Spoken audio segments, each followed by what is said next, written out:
casting this. Uh, I am now.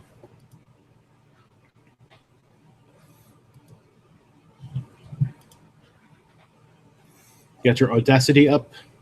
I do. Okay. On my mark, press record. 3, 2, 1, mark. And I'm recording.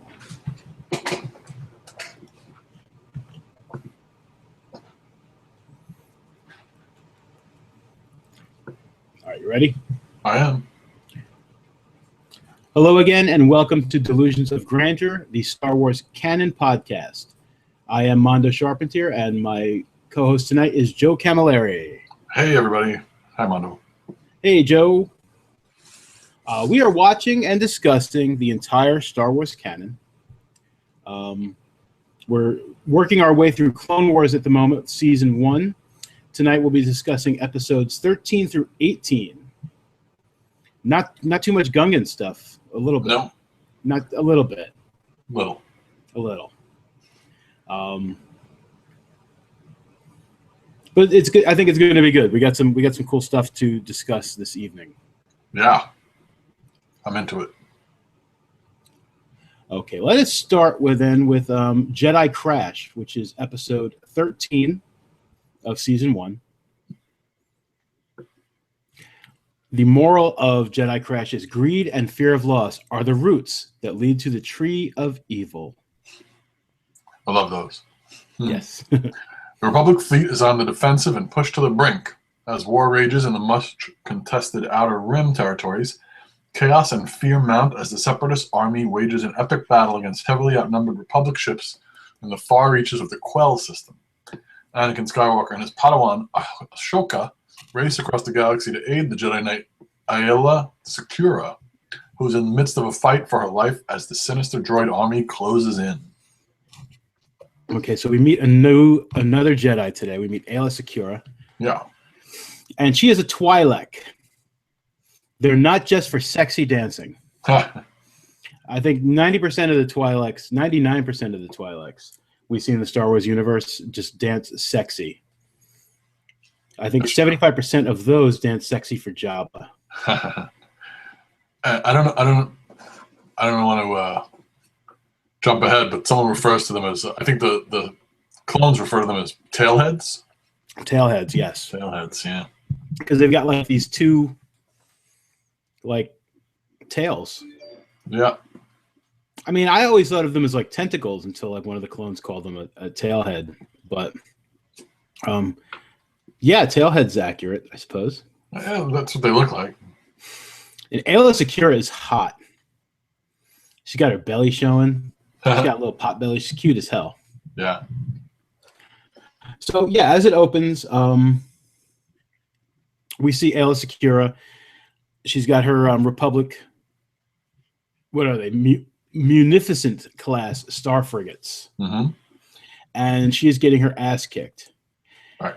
And we see, I don't know if we've seen one of these before, but this is a tactical droid. Did we see one in the movie? I don't think so. I think this might be our first tactical droid. A tactical droid is a droid who is tactical. He's like a commander. He's like smarter than the average droid when it comes to warfare. Right, and I don't think they actually fight. I haven't seen any with a gun or anything. No, they mostly just command. Right. Sometimes they're like second in command to like the person who's in command. Like, let's say, one of them might be there to advise. Not Dooku. Dooku's too high up, but one of the under bosses, like the guy with all the lights, the robot with all the lightsabers. What the hell's his name again? Grievous. Like Grievous, or the other one that looks like kind of a tin can on his head. I don't know if we got to him yet. He's in Twilight episodes, isn't he? Yeah, we haven't gotten to him yet. Right. Okay, so they are kicking Aayla Secura's ass. And he sends these super droids down to, they just dive out of the ship. They've got little rocket packs. They dive out of their ship onto Aayla Secura's ship and start causing havoc. And she mentions the fact that like they are now in atmosphere, in the upper atmosphere, and they're kind of crashing, like slowly, but they're crashing. Yeah, they're getting closer and closer to through the atmosphere to the ground. So we get one of those awesome shots of coming out of hyperspace, which is always cool. I was saying it's like a lot cooler, like seeing it like come at you. It's just as cool like if you're on the bridge. It is. They do a good job. They do. God bless them. All right, so Anakin shows up, and they take some gunships out, and they're going to go try and save Aayla Secura. The gunships are open. This is like a minor sticking point I've got. She tells us they're in the upper atmosphere. They're like going through re-entry. It's like the bottom of the ship is kind of burning up. Yeah. I don't know that, like Jedi or not. Like I don't know that Anakin and Ahsoka would be able to stand without any sort of breathing apparatus. Yeah, I wouldn't think so. Open air gunship. The clones we've already determined have got at least partially closed off system. They're able to survive in space for short periods of time. But that's just a minor thing. Yeah. So the battle droids see the gunships coming, the super droids, and they fly up to attack because they've got their little jetpacks. And one of them lands on top of Anakin and Ahsoka's gunship, rips the cockpit off. So Anakin says, get rid of that clanker. And then he does something I would never expect him to do. He jumps off of the gunship. Again, he does like to do stuff like that. Yes. He jumps off the gunship. Yeah. This pilot, we've seen so many clones die already. I kind of expected this one to die, but he does actually kind of shimmy down out the side and gets on board. So their gunship is now heading towards Aayla Secura's cruiser without a pilot. Yeah. And they actually crash into a hole not far from Anakin. Anakin has already landed on the ship, and he's slicing his way through tons of droids. Yep. They really dispatch droids quickly, the Jedi. They do. Even the new big kind of muscle-looking droids, the tall ones, they have trouble with the droid Dakars, the ones with the shields. But, right. Not these tall, heavier droids with the bigger guns. They chop those right in half, too. Yeah, they slicing through them. Ahsoka seems to be very good at killing droids. Yeah. The tactical droid orders his droids on board his ship to destroy Aayla's ship. He says just destroy them. One of the other droids, concerned for his fellow robot, mentions but sir, we have so many droids on board. And he's like, I don't give a shit. He's like, you're droids. Fuck them. Yeah, he doesn't care at all. He doesn't. So they start blowing up Aayla's ship more. They meet up with Aayla. There's a lot of droid fighting.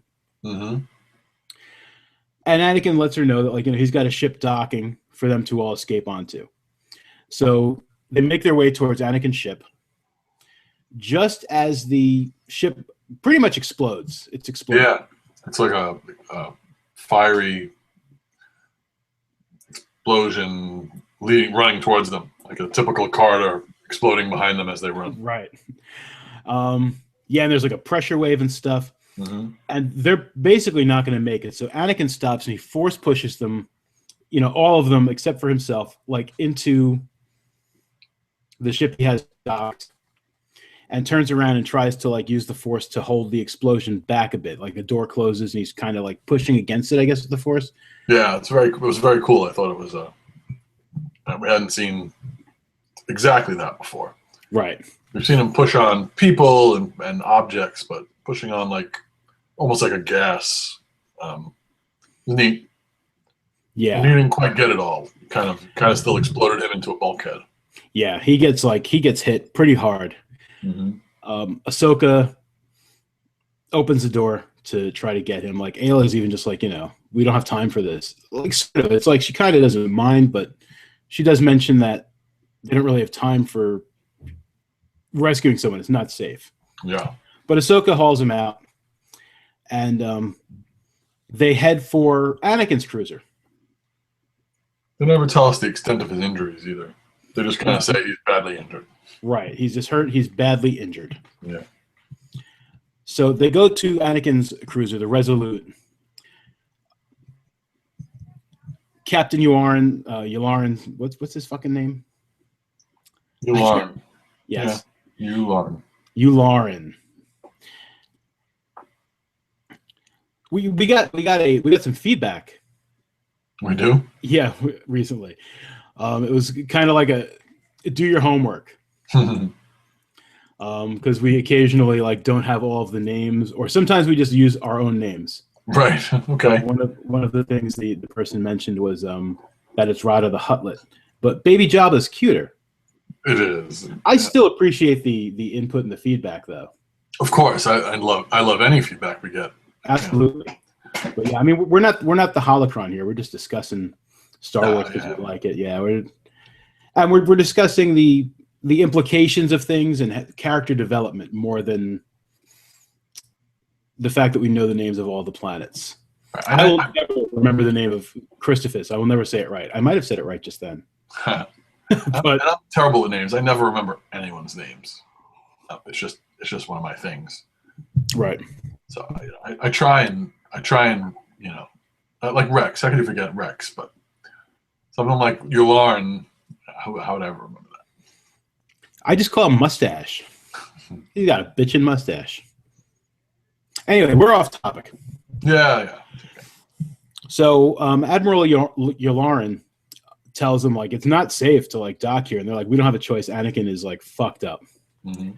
So they dock with the Resolute, and as they're docking, like they get hit with something that causes the clone that was flying the ship to die, or maybe he's just unconscious. It looked like it. He looked like he died, but he basically knocks his head into the hyperspace button. Yeah, he kind of breaks it. Yeah. So the ship is about to jump into hyperspace. A lot of hyperspace issues in Star Wars in general. Yes. It must be just a sensitive machine. It's got to be. Yeah. It does a lot of physics on like some of these ships look like ass. And it's able to like, yeah, it's got to be sensitive. Yep. So the ship's about to go into hyperdrive, and if you're a big fan of sci-fi, it's like you probably know it's not a great idea to go into hyperdrive or slipstream or whatever you're going to call it while you're connected to like another ship. Yeah, probably not a good idea. In some sci-fi it works that way, but other sci-fi it doesn't. This is one of the ones where it doesn't. They're just like, this is like bad, so they try to, they disconnect the ship just in time, and the cruiser that they're on just zips away. In the atmosphere, right? Yeah, in the atmosphere, which looked pretty cool. It's not supposed to be allowed. Right. Well, I don't know if it's ever been established in this. I mean, we've discussed it before, like the sci-fi rules. Typically, yes, it's not allowed. Right. It says here it was stated in written sources that it's impossible to hyperjump in the atmosphere of a planet, and the entire purpose of a gravity well generator is to mimic the gravity of a planet in order to prevent hyperspace travel. Ah, look at that. Yeah. I mean, all of that written material got thrown out as canon, so right. Who knows if that is really one of the things that stayed around. I'd like to think that a lot of the technical stuff should technically stay around. It should. Canon. I mean, maybe not the characters, like, there won't be any more Mara Jade or anything, but I think a lot of the technical stuff should remain canon. I think it should too. But not in this episode, because the cruiser takes off. Mm-hmm. And it seems like it's accidentally set to run into a nearby sun. Yes. And we also see like some problems for Ahsoka. She does not want to leave Anakin's side. Yeah, she's pretty attached. Yes, and attachment is a bad thing. We've heard it before, and we're going to hear it again. Like, you can't, if you're a Jedi, you're not supposed to establish these attachments. Right, and they specifically say, I mean, it seems like a contradiction, right? Every Jedi is supposed to have a student, or at least a lot of Jedis have a student, and how could you not be attached? But that's part of their teaching, is how to not be attached, but yet still be an effective team. Right. I mean, there's got to be attachment. Of course. I mean, you know, Anakin and Obi-Wan are attached. They're friends. I mean, it might not be. I mean, they'll both do their duty to some extent, but you know, they're attached as friends. You know, you can't have no attachments. Like that is impossible. Yes, it is. Otherwise, you might as well be droids. Just doing your mission. I mean, can you see Obi-Wan, who, like, you know, I mean, Obi-Wan teaches about attachment and warns about attachment. Could you see him just like leaving Anakin just because it might not be the smart thing to do to go rescue him? No. No. I mean, suggest to other people, like, you know, don't save your iPhone because, you know, we can get you another one. But he would definitely save Anakin or any of the other Jedi. Yeah, I agree. But we do see that, like, this is going to be a problem for Ahsoka coming up. Ayla kind of says, like, you know, she recognizes a problem and she says, no, we really need you to help. There's really nothing you can do here. Yeah, so as you said, they're heading for a star. So they cannot, you know, just drop out of hyperspace normally to, you know, steer away. Yeah, something wrong with the controls. Right. So they completely shut the power off. Risking Anakin. Yeah, because he's on life support. Did you notice that his breathing thing and life support sounds like Darth Vader? I didn't. Ooh, I have to watch this again. Maybe tonight. Nice. A little foreshadowing. A little bit. They drop out of hyperspace right before they run into this star. They're able to steer the ship around it. There's a whole good news, bad news situation. Good news is we didn't hit the star. The bad news is we're going to crash into this planet. So Ahsoka has also learned from Anakin how to crash into planets, which is a good thing. Anakin is good at it. A lot of people usually wind up walking away when Anakin crashes into stuff. It's definitely a skill. Yes. We're going to see. Oh, boy, I have like an Anakin crash to talk about months from now. Okay. We'll get to that in a few months. Yeah, that's what I wrote here. Ahsoka has Anakin crash skills. So they crashed. Most of the clones, I think, that were on board the ship with them, I think they all survived the crash. I think so too. Yeah, that was not a terrible crash. They're on this planet. It's like a very grassy kind of looking planet. It's you know, it looks peaceful. There's breathable oxygen because it's Star Wars, and every planet you wind up on has breathable oxygen. Of course, breathable air. But to the best of their knowledge, it's uninhabited. To the best of their knowledge, it's just not like a Coruscant or a Tatooine or a Naboo. Right. But they do find evidence of intelligent life. There's a plaque with a picture of a little creature kind of like hanging out under a tree. Mm-hmm. So they're like, well, this is like obviously evidence of intelligent life. You know, we'll probably find them by some trees. So they're going to go look for trees. Rex stays with Anakin in this like little lean-to they make him. And 4 clones leave with Ahsoka and Aayla Secura. She had to persuade Ahsoka to go with her too. She didn't want to go. Yeah, she was like, I don't want to go. And they talk about that. Aayla talks to her about attachment. Mm-hmm. And she basically says that the needs of the many outweigh the needs of the few or the one. Yes. She doesn't say it quite like that. I think she says something along the lines of like, you know, you can't sacrifice like thousands of lives for like, you know, one life. But she doesn't seem to be too convinced, Ahsoka. We now see these weird creatures. Do they have names? Did we get a name from them somewhere? A Mastiff Felony. Yeah. I called it Eagle Bear Wolf Thing. That's about whatever. That's much more descriptive. Yeah, I don't know what a Mastiff Felony is, but it's basically an Eagle Bear Wolf. Yeah. an eagle bear wolf comes out of the bushes, and Anakin kind of wakes up a little bit, and he's just like, Rex, behind you. Just as Rex gets attacked. Yeah, I guess he sensed it somehow. Yes, he had a... I don't know if we're going to call it a disturbance in the Force, but he sensed another life form with the Force. Yep. I don't know, should we count that as a disturbance, or? I don't think so. Yeah, I don't think so either. So, yeah, 2 more of them attack the other group and kill all the clones. Yes. Yeah, they kill all the clones. Well, first they came across the trees. Oh, yeah. Okay, they found the tree. Yeah, they find the tree, and they're like, hey, these are the trees. We don't see any signs of life.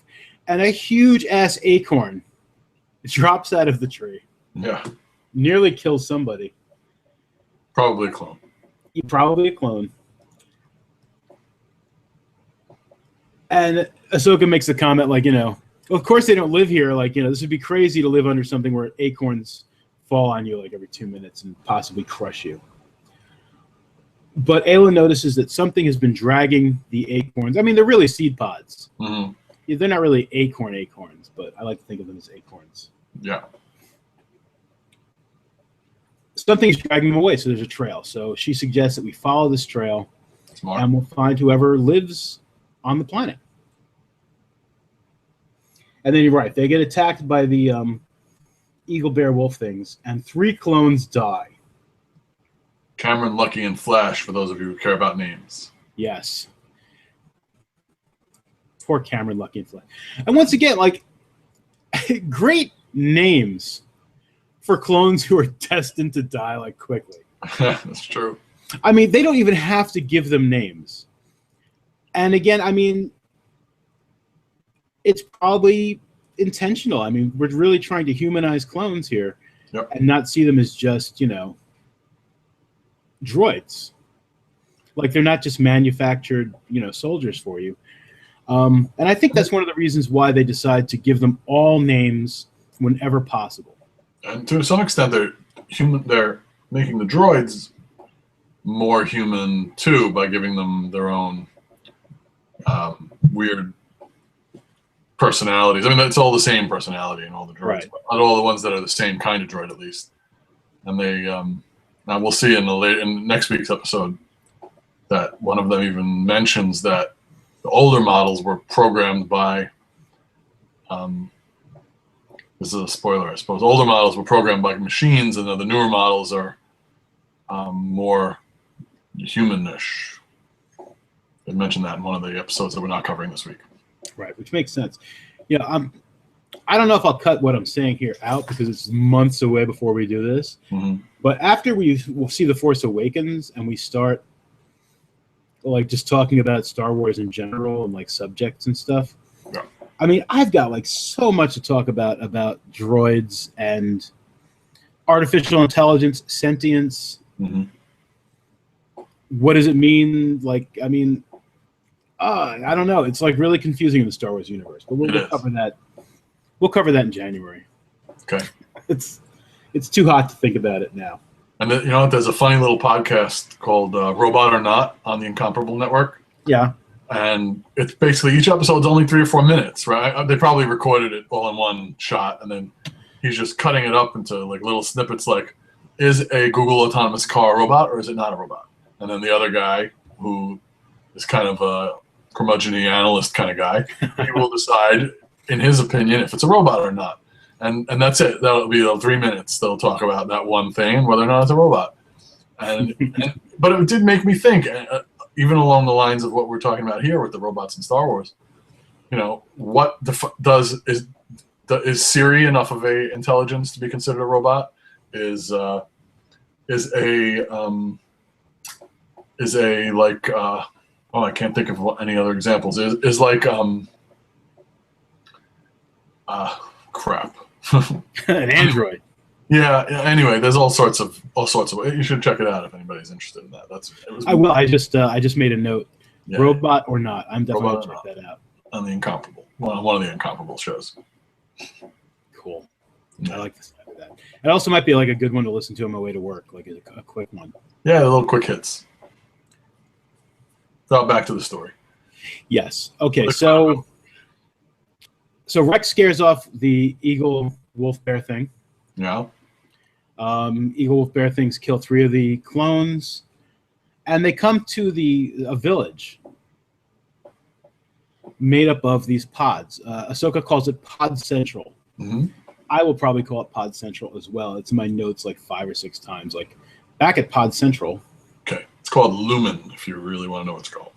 Well, Lurmen are the people. Well, okay. So the village is not called Lurmen. It's a village of Lurmen. Got it. Of Lurmen. Now, Lurmen are little fuzzy creatures. They're kind of cute, and they look like lemurs. A little bit, yeah. Which is awfully similar to Lurmen. It's like one of those like Lucas style. I mean, I don't know if Lucas named them. Probably not, but it's a Lucas style kind of name. For writers that got so creative as to call those bird, bear things mastiff phalones, they call this thing almost exactly what it is. Yeah, kind of like the mon calamari. Right. You know, it's like Squid Man. So, but they find this village of Lurmen who have settled on the planet. The reason they've settled here is to get away from the war. And they want absolutely nothing to do with the Jedi or the clones. Their elder, Tiwat Ka, doesn't want to help them. He tells them pretty much like, you guys, he's Scottish. Like these folks are Scottish-ish. Yes. Like it sort of looks like Highlands where they live too. It does. I didn't really notice that, but yeah. Probably intentional. My dog's growling at something outside. So, yeah, they're pacifists, and they have come to find solace from the war. Ahsoka begs for help. She says, like, her master is badly hurt. Yeah. And while he's like a pacifist and kind of like a dick, will you stop it? Nobody out there wants to talk to you. He does let his kid go and help stabilize Anakin and bring him back to the village. Yes, Wag 2. His son Wag 2 is the village's healer. So he's going to let Wag 2 go back. Ayla's going to stay. Bly, which is the surviving clone, also a cool name. He doesn't want Bly to stay. He's like the trooper and his blaster also have to go. And Ayla's kind of staying behind his insurance. It's like, to make sure that like they send his boy back. Okay. Yeah. What is he thinking? He's already said, I'm a pacifist. We don't fight. But Jedi lady with the lightsaber could kill us all. She's not a hostage. But she's kind of like like insurance. I don't understand that at all. No, I guess it doesn't she make can a lot leave of it. sense. She can leave at any time. They could kill Wag 2 and come back and just be like, we're here to pick up our insurance and just like wipe them all. Not that they would do that. We're the good guys here. That's right. So we start getting a little bit of a theme here where I thought it was a little heavy-handed, but maybe it's just foretelling of some attitudes of some of the races in the worlds about the war in general, and that the elder here doesn't care who started the war and who's good guys or bad guys. He just thinks that it's just wrong for there to be a war in general. Absolutely. He mentions the fact that like he doesn't consider the Jedi to be peacekeepers. He's like, put down your lightsaber and like talk this problem out, and then I'll start to think of you as a peacekeeper. Yeah. And Ayla seems to think about it at least. Like she's not just like she's not mean about it. No, she does. She does seem to understand his perspective anyway. Now the Lurmen we see as they're heading back towards Anakin. One thing I thought was kind of like goofy as hell, but also like pretty cool, is they get around. They kind of like when they're walking, they kind of like almost Zoidberg around. They kind of like do this like sideways shuffle kind of thing. Yeah. So when they need to get someplace quick, they kind of jump up into the air and land in like in a ball sort of, and they kind of roll. Mm-hmm. They roll to wherever they got to go. I thought that was pretty cool. Yeah, I thought so. Yeah, part of me was kind of like, that's corny as fuck. Like, but yeah, I also thought it was really cool. So yeah, I got Ayla has tea. They have a friendly debate. Who started the war? Is it worth killing for? Blah, blah, blah.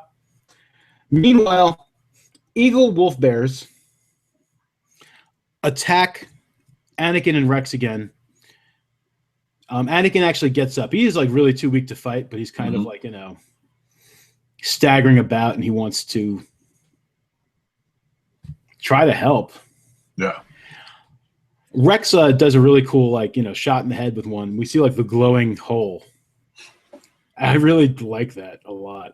Maybe I shouldn't. Maybe I'm bloodthirsty, but I really like that hole. It glows. They're definitely outnumbered. They're probably going to get their asses kicked, but just at that moment, Ahsoka, Wag-2, and Bly show up. And they're going to kill one of the other ones. But Wag-2 is like, no, don't kill it. I'm going to tie it up with rope. Yeah, he sort of hog ties it. Yeah. And he's pretty good at it. He's very good with like this rope. Mm-hmm. So he ties it up. Wag-2 checks out Anakin, and they put him on a stretcher, and they bring him back to Pod Central. Yeah. They get him into a hut or a pod, and it turns out the oils from the pod have healing properties, which I don't understand. It's like Anakin probably has some like internal injuries, and but we're gonna get this pod oil on a couple of rags and just kind of drape it over you. But whatever, man, I'm cool with that. Whatever. Yeah, they kind of wrap his head up and they wrap his chest up, and I was like, oh, so they're still not telling us what his injuries are. They just tell us. They just wrap him up a little bit. Right, with pod oil. Yeah. Let's hope he doesn't have a punctured lung. But we don't see. I mean, maybe he did other stuff. Maybe. And just the pod oil helps you feel better while you're healing. Could be. So everything's pretty happy at the end of this, but they discuss the fact that like they're going to have to get off this planet, and hopefully Yularen can find them. As soon as they left, like his whole thing was like he did that classic sci-fi trope, like oh, what exactly did he say? Basically, sure. Sorry. No worries. I ignored the call. Okay. He does that classic like sci-fi trope where like something like leaves into hyperspace, and it's like, find me all the planets on their last known trajectory. So he'll probably find them. I would assume so. Yeah. So that is going to bring us to episode 14. That's the end of episode 13. Yeah. Episode 14 is Defenders of Peace. And the moral of this story is when surrounded by war, one must eventually choose a side. It's kind of a very direct moral. Yeah, it's pretty. It's like the guy who was neutral before is going to have to choose a side. Right. Which we knew he'd have to eventually. Republic forces in retreat. While rescuing General Ayla Secura from certain defeat, Anakin Skywalker has been seriously injured. After a narrow escape, our heroes crash land in the remote world of Maridun. Stranded and with no way to contact the Republic, the Jedi receive medical aid from the peaceful Lurman colonists. But even on this tiny planet, the war threatens to follow the Jedi. Right. So we are relaxing in Pod Central. Mm-hmm. Anakin is recovering. Yep. We're just basically hanging out. Bly and Rex are, I guess, on some sort of recon or just hanging out. But they notice a droid ship is landing nearby. Tiwaka immediately blames them. Of course he does. But because it's really probably their fault. Right. He's just like, you brought your war here, and they're just like, man, they don't even know we're here. But okay, we're going to get out of your hair. He wants them to leave so as not to cause any sort of trouble. He's not going to rat them out or anything, but he's just like, you have to go. I don't want any trouble with these guys. Right. And he welcomes the separatists. Yeah, he makes them kind of sneak out the back. And right. And they even mention to him that he can't fight the separatists alone. He's like, I'm not going to fight the separatists at all. Like, I'd rather die. Yeah. So they're just like, we can't just leave them. And Anakin's like, we can't force them to fight, so we're just going to go. So as we said, he welcomes the separatists, who are led by one of the aliens from the Trade Federation. Yeah, Lockdurd. Yeah. It might make people happy if we find out what that race is called. We just kind of call them like Trade Federation people. But he is a fat one. He's a fat Trade Federation guy. And he sounds like Sulu. He's a Neimoidian. That's them, right. Neimoidian. I checked the cast because I was really hoping it would be George. Oh, he is. It is George Takei. Yes, I recognized his voice immediately when I was watching. So George Takei is a fat Neimoidian. Yes. Which is racist as fuck. Because, they've already been stereotypically cast as like, as some sort of like Asian with their accents. And like maybe they're supposed to be China. I don't know what they're supposed to be. But we get Sulu. But Sulu's cool, so I mean I guess he's all right with it. So I suppose maybe I'll leave it alone. I guess so. So and I call him Sulu throughout this whole thing. Like I don't even know what his name is. His name is Lockdurd, but like in all of my notes he's just Sulu. He's either fat Sulu or trade Sulu. Sounds about right to me. So he immediately tells him, like, well, you're under separatist protection now. You have no choice. Yep.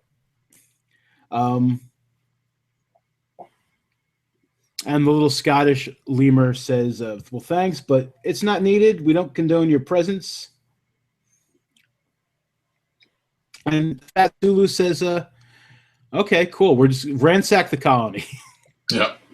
He sends his droids to search for any sort of like sign of Republic anythings, which they don't find.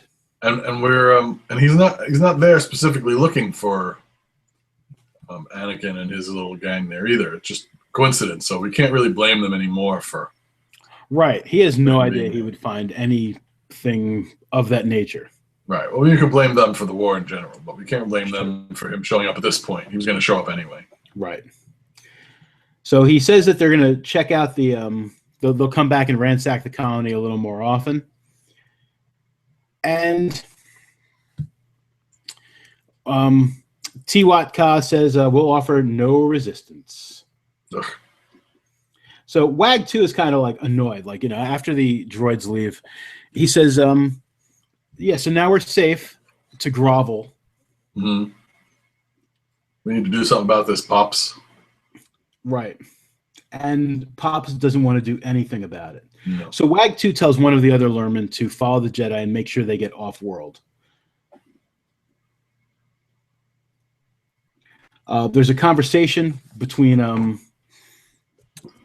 the clones and Anakin and Ahsoka about how, like, these Lurmen have no pride, they have no courage.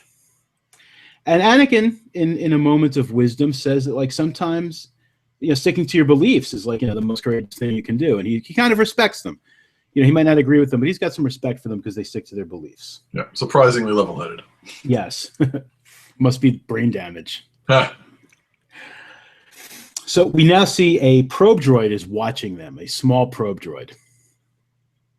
They notice it through the Force. Mm-hmm. And they give chase. They have communications, and they start chasing it around. Ayla uses the Force. Like, she stops. Like, as they're chasing it, they're like, get that droid! And they're, like, running through the tall grass. And she kind of stops and is looking around. And the first time I saw this episode, I thought something bad was going to happen. Like, because it felt like she sensed a disturbance in the Force. Right. But she just sensed a shortcut. Because she shows up ahead of all of them and slices the thing in fast. I've got Ayla for the save. they find a separatist base with a huge wall. And they're just like, well, that's one way we can get off the planet. We'll just steal their shit. Yeah. We see one of those shuttle, what do they call them? Centipede shuttles, millipede shuttles, something like that. We talked like about it. Yeah. I don't remember. So they're like, we're going to go in there. We're going to steal that. And don't know how yet, but we're going to do it. Yeah. Very well guarded base. Yep. And so Rex and Bly are going to go and scout things out. Right. And then the separatists roll out. They have a brand new weapon. It's called a defoliator. Sulu makes a speech to the droids. I don't know why he's making a speech to droids. Yeah. But I mean, I suppose at this point in the series, we can definitely just like assume that these droids they're going to be very human-ish. And I guess they're going to get speeches occasionally. I guess. I mean, we can keep poking fun at it every week, or we could just be like, this is the way they are. Yeah, we can just accept it. Yeah. I think at this point, we're just gonna have to accept it.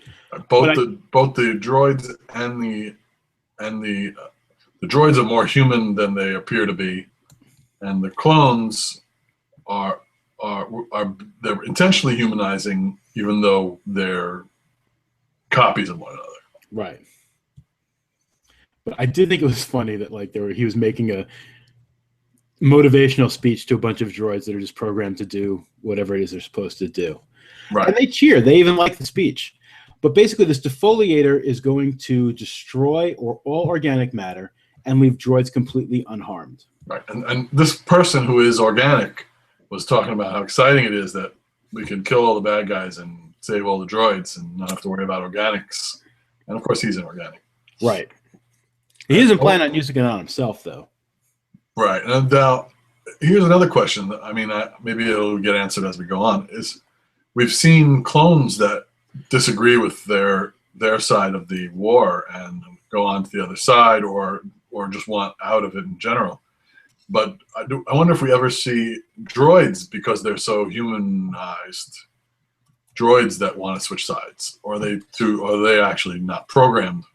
Even though we see them to have personalities and that they make decisions, can they actually try to switch sides? I don't know, because I haven't seen past here, but it's interesting. It is interesting. It's definitely something that we're going to have to talk about in the future. Okay. Especially if they're able to cheer for Sulu giving them a speech. What if one of them is not cheering? What if one of them feels sad? He's just like, wow, I kind of like organic life forms. Poor droid. Poor non-existent droid. All right, so Dooku shows up, his little hologram presence. Yeah. He complains about the cost of this weapon and how it had better work. But go ahead and proceed with the test.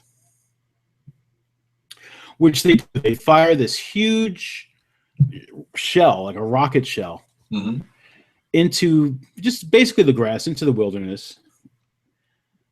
And there's this huge like firestorm. They send 2 droids out to go stand in the way. Roger. Yeah. Hope we don't die. It's like behavior like this that would make you wonder why more droids don't defect. Yeah. The way they get treated. So Rex and Bly, like, they see this like firestorm of like defoliating death showing up. So they start hauling ass. They use their grappling gun things. Rex makes it. Bly doesn't. But Ayla for the save again. She pulls a Tarzan and she like cuts a vine, swings around and pulls him up. And Ayla for the save. Yeah, she's pretty awesome. She is. And as expected, this weapon takes out all living things, and the droids are completely undamaged.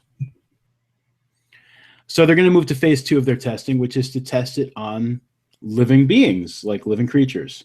Like the Lurman. Yes. So Anakin's like, well, we're going to have to help them. And Ahsoka's like, they don't want our help. And he's like, what is that? I wrote it down. There's a big difference, but basically, paraphrasing, there's a big difference between involving them in our war and leaving them to be extinct, like leaving them to be eradicated. I mean, he's right. Again, being level-headed about it, he's definitely right. Yes. You can help them without involving them in the war. Right. So they're going to go steal that shuttle, especially since a lot of the droids are on their way towards the Lurman. This is kind of like a fun scene. In order to distract some of the guard droids from the wall, Anakin has them chasing a rock. He like uses the Force to like cause a rock to kind of roll around. Yeah. And the droids are like, hey, and they're like kind of chasing this rock around. Mm-hmm. They sneak into the base, which is like a pretty cool sneak scene. It's like we see a lot of like sneaking up on droids and just like executing them. Rex and Bly are doing some pretty slick shit. Ayla is extremely slick. She's running around the top of the wall, just like cutting droids in half. Yep. She is badass. Mm-hmm. So the Lurmen are having a big town meeting. They're talking about how like this is war, not provoked. We need to defend ourselves at the very least. And Pops wants to hear none of it. He is like extreme Gandhi. Yeah. He's like better we are, like completely eradicated, rather than like, you know, go back on our beliefs and like get involved in this fight.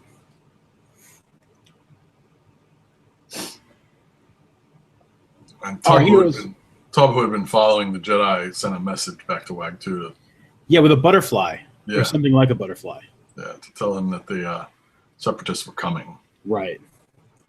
Now, it's a good thing Jar Jar wasn't around. Jar Jar would have eaten that butterfly thing, and no one would have gotten any information. It's very true. Fucking Jar Jar. While they're stealing the shuttle, they also steal a couple of shield generators. Which were conveniently in there because we knew they need them. Right. Mm-hmm. So they show up at the Lurman village, Pod Central. And the Lurman will not evacuate. But they don't tell them not to set up their shields. Right. He does tell them not to set up a wall. They're building a wall. Right, they're using pods. Out of the pods. And Pops is kind of like, you know, I didn't ask you for defense. I didn't ask you to help us save us. You know, you're fucking with our beliefs. Yeah. And Anakin says, well, you know, our belief is to protect people who need protection. So fuck off, Pops. We're going to protect you whether you like it or not. Mm-hmm. Which is cool. Yeah. He's not asking them to fight. He's not training them. That's right. He's not arming them.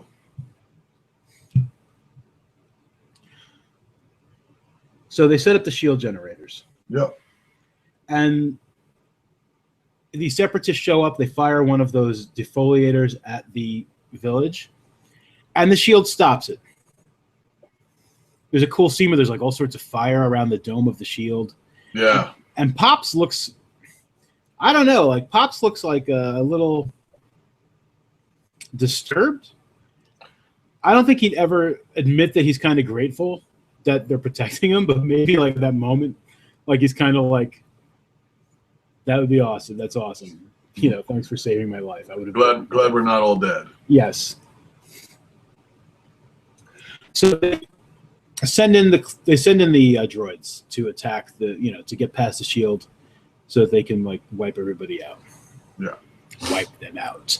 Yeah. All of them. They take out the first wave pretty easily, but then the second wave kind of gets past them. Yeah. They blow up the shields, and they're getting ready to fire another defoliator shell at the village. Wag-2 and his boys, his team, they kind of join the fight. They're rolling around, and they're rolling ropes around like the feet of the droids. Mm-hmm. And they trip them up. And Ahsoka just kind of runs around with her lightsaber in the ground, just like cutting all their heads off. Yeah, that's pretty cool. It was cool. Anakin destroys the weapon. He picks up Fat Sulu, who's immediately afraid of being defoliated. He thinks like the thing is going to blow up and defoliate him. Of course. He's like, oh my, I don't want to be defoliated. Mm-hmm. Do we ever see the defoliator again? Or does because they destroyed all the samples, does that make it that they can't use it ever again? I don't recall seeing the defoliator ever again. Seems like poor planning not to have the plans for the defoliator stored on a computer somewhere in case all the samples and the gun gets destroyed. Right. Because it did work. Absolutely. It would have been a terrible weapon. Yeah. So they've defeated the Separatists. And, everybody's pretty happy. All the Lerman are happy about being alive. Even Tiwa thanks them. Yep. But he says he also has to throw in, like, thanks for protecting us. But at what cost? Yeah. That's like, really? Come on, bro. And the Resolute with the Republic shows up and end of the episode. Nice. Yeah, so here we have this 2-part story arc. We've got like these people who just want to remain neutral. Yeah, it was interesting, I thought. And as we see during the Clone Wars, it's like probably almost impossible to remain neutral. Sooner or later, someone is going to involve you. Most likely the Separatists in one way or another. The Republic doesn't seem to, as far as like our heroes go, the Jedi and the clones, they don't want to force anybody to do anything. Yeah, but the other side, they'll do what they want. They'll take what they need. Right. If they can't convince you to join for good reasons, they'll give you reasons to join, like starving your people. If that doesn't work, they'll just come and like just fuck your whole shit up because that's what they do. So that is going to bring us to the next episode, which is episode 15, and it is called Trespass. And the moral of trespass is arrogance diminishes wisdom. Republic outpost overrun. The Jedi have lost all contact with the clone security force stationed on the bleak, snow-covered planet of Orto Plutonia. Obi-Wan Kenobi and Anakin Skywalker, accompanied by dignitaries from the nearby moon of Pantora, are sent to investigate the disappearance of the clone troopers on the desolate and forbidding landscape. So, these people live on the nearby moon of Pantora. Yeah, which was I liked some. We'll see in a bit, but the cool stuff is we're starting to see some of the stuff that they used in Hoth in the in Empire, similar technology. And we got to see a couple different really cool speeders in this episode. Like, I love the speeders too. Yeah, one of them reminiscent of the speeders in Jedi that they used going through the trees on Endor, and one of them was reminiscent of a regular old land speeder. It had 2 pods in the back, sort of, but a little sleeker in the front. Very cool. Kind of like a X-wing-ish almost. Yeah, almost. Nice speeder. I mean, yeah, I have that like big. Like a few times, cool speeders. Like every time I see them, I think I wrote cool speeders. Mm-hmm. All right, so here we have some blue people. The people who live on the moon of Pantora. Yeah. Which is a moon around this iced up planet. So like there's not really people, it seems, living on the planet. It seems that the predominant galaxy spanning race lives on one of the moons. And we have some blue people, which I'm ordinarily very cool with. I like blue people. But this planet is called Pantora, which is kind of similar to Pandora. What came first? I think Pandora. I think James Cameron's Dances with Pocahontas Pandorans were first, his blue Pandorans. Yeah, I think you're right. But that's okay. Yeah. That's fine. I have to mention it because, like, the first time I saw this episode, I kind of groaned, and I was kind of like, really? We're going to call them Pantorans, and they're blue. At least they're not giant with, like, tails that they plug into other animals that live on their planet, I suppose. I suppose so. We also were introduced to a senator and a chairman. I wrote Dances with Snowmen. I might have been a little tired when I watched this one, but yeah, we meet a senator and a chairman, like you said. And they have awesome names. They're Chuchi and Chicho. Chairman Cho is what they mostly call him. Yeah, the senator is definitely Chuchi. And 3PO and R2 are with them this time on this mission. Yes, and Chuchi is cute. She seems moderately ineffective as a senator. Right. From the conversation we're seeing in the beginning of the episode. And Chairman Chicho is a huge asshole. Yes, he is. From the beginning, never not an asshole in this episode, I don't think. No, not once.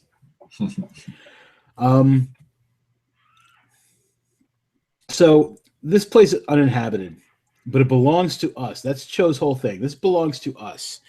Everything on this thing belongs to us. And the Republic is here to make sure that it continues to belong to us. And he's using his political leverage to try to he's like, the Republic's got to do what I say or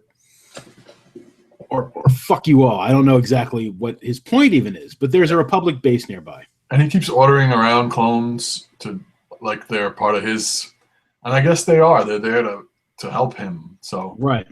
I think they have mixed feelings about who to take orders from because eventually the orders seem to be the opposite of each other at some point. Right. Obi-Wan and Anakin order them differently, and who are they supposed to listen to? Yeah, and he definitely. The Jedi don't want to step on toes in a big way for whatever reason.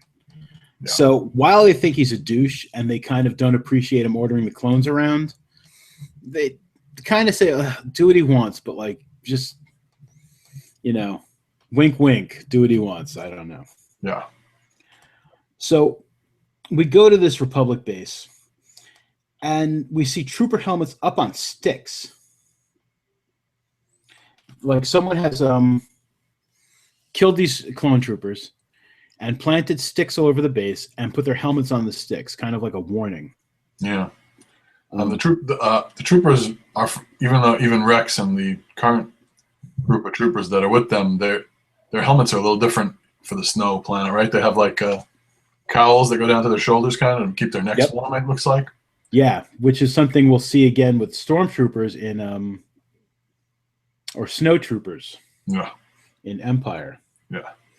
So, and more in the cartoon Clone Wars than in the first time we see the clones. Their armor slowly becomes more and more stormtrooper-like as the series progresses.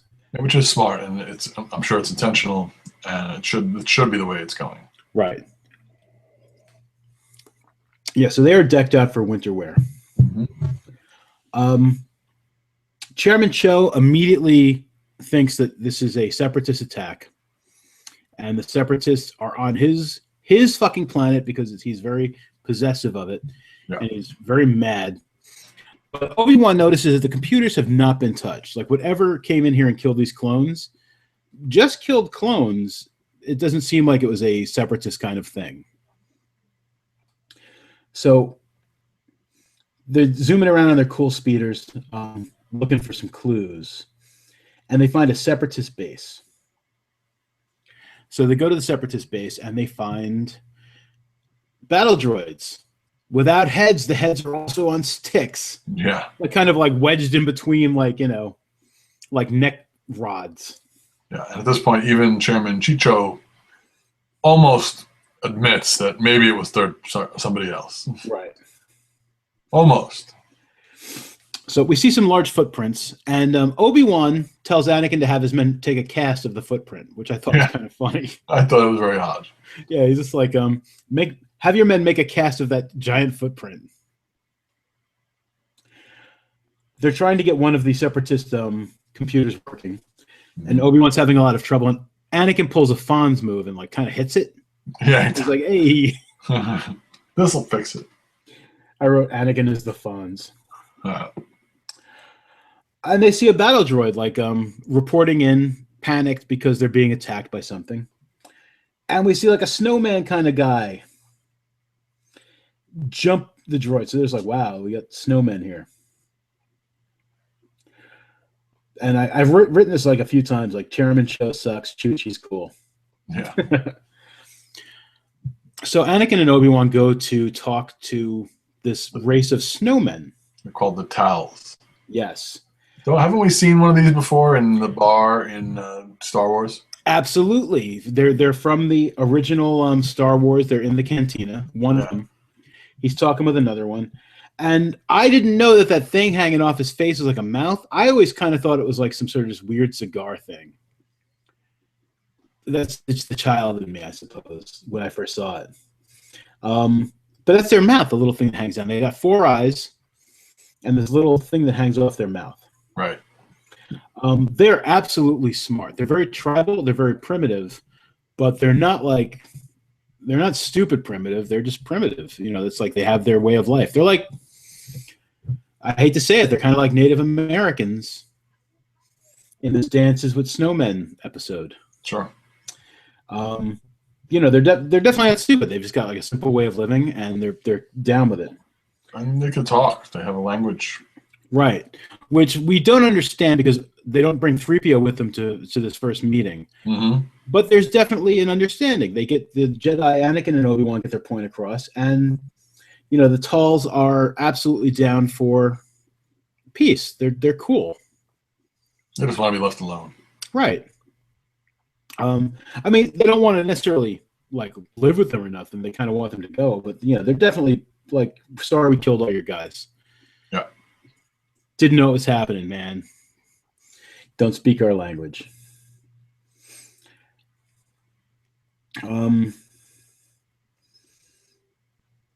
They draw a droid. When communicating with them, they draw pictures. Anakin draws a picture of like a droid. Basically droid bad. Like the picture was like basically droid bad. Yeah. And a picture of like them shaking hands with like, humanoids. It's like a handshake. And the leader, Thai Sen, he hugs Obi-Wan. He's so happy that they're buddies, even though he wants them to kind of go peacefully. Yeah. He hugs him, which was a fun scene. So they take their speeders back. And I wrote here again, speeders cool as fuck. Mm-hmm. I love those speeders, man. Yeah, they were very cool. I don't think we see them too often throughout the series. I really regret that. They're awesome. So they go back and they report to Chairman Cho that the planet's inhabited. It's not uninhabited as they thought. It's inhabited by these guys. And Cho is immediately more of a douche. And he claims that they're trespassing. They're trespassing on this planet. This planet belongs to us. They talk about how the Senate will have to decide the jurisdiction. They only want to be left alone. They just want peace. But the councilman just wants to attack them. He says they are not covered by the Convention of Civilized Systems, which I guess is a thing saying like who gets rights and who doesn't. I guess so. I guess you had to go to the convention in order to get some sort of rights. Chuchi tries to talk him out of it, and the Senate's supposed to decide, but doesn't help. Right. They agree to go meet with the dude. They say we're not going to war. But Cho kind of says, well, I've got like jurisdiction here. So we're racing back to the camp. They've got scouts following them, like scouts of the Tulls are following them. This popping up out of the snow. And they go and they meet with the leader again, this time with 3PO. Mm-hmm. And of course, Chairman Cho is a total douche. And you know what he's going to wind up saying. The second he says to 3PO, he's just like, translate every word I say exactly the way I say it. Yes. You guys are assholes and I want you off my fucking planet. Mm-hmm. So that, of course, he threatens them. He's like, it's now an eternal matter. You leave my planet or there's going to be war. No diplomacy. This is our planet. You leave or there's war. And everybody walks away. Yep. And never mind the fact that like these guys like are riding these like, Tulls are riding around on like some sort of like ice beast. They're riding around like these ice wolf things, eagles. Mm-hmm. They're a little similar. A little bit.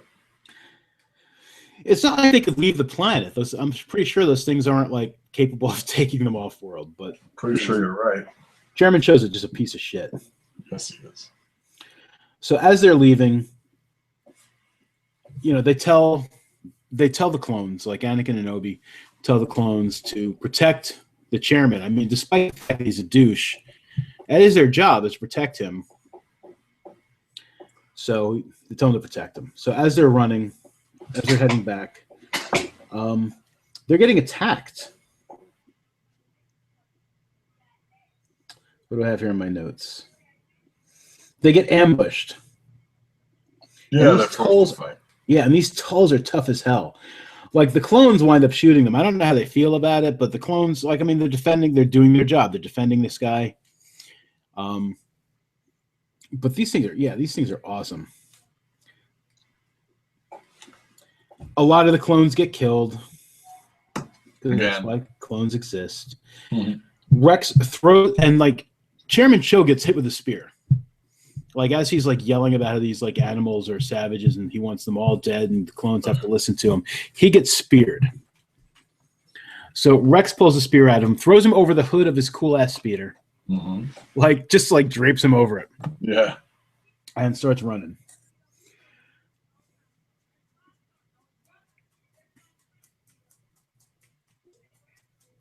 The hell did I write here? Oh yeah. So meanwhile, Chuchi, she doesn't like this whole idea of like going to war.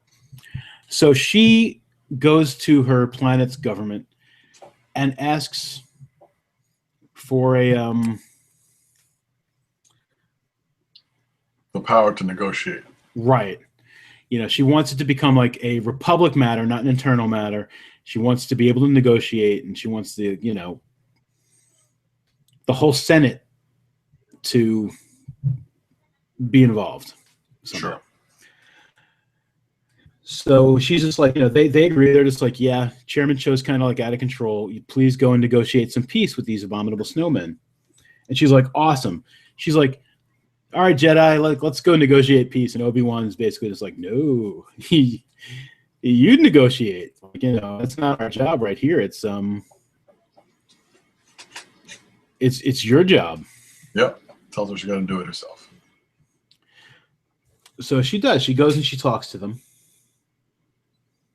I hope I don't have some of this out of order in my notes. But she goes and she talks to him, and she negotiates a peace. Yeah. Meanwhile, the what's his name dies. Yeah. Avenge me. Cho, and he's still amazed and dumbfounded that his own people said that she should negotiate. Right. And he says something about like living. Well, she says it. She says, but the greater sacrifice is to live for my people. She holds up a spear, and like it looks like, you know, she holds it like in a slightly threatening way, and then throws it into the ground. And she says, like, you know, it's a greater sacrifice to live for my people. And the leader of the Tulls holds up his spear, and there's that moment where you think he might like chuck it into her head, but we know it's not going to happen. He does. He chucks it into the ground, and 3PO reports that he's also agreed to live for his people. That's good. Yay!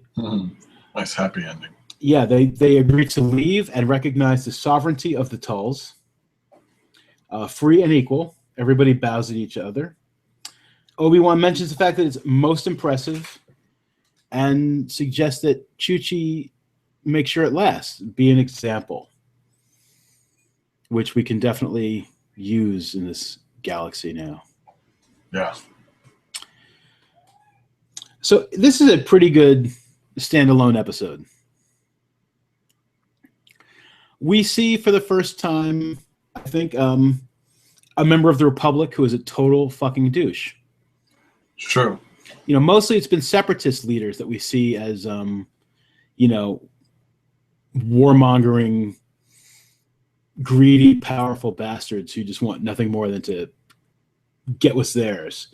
And now we see it's like it's definitely on both sides. Here's a guy that even though the Jedi and the clones are kind of reluctant to work with, they have to. He's like, you know, he's a man of power and influence in the Republic.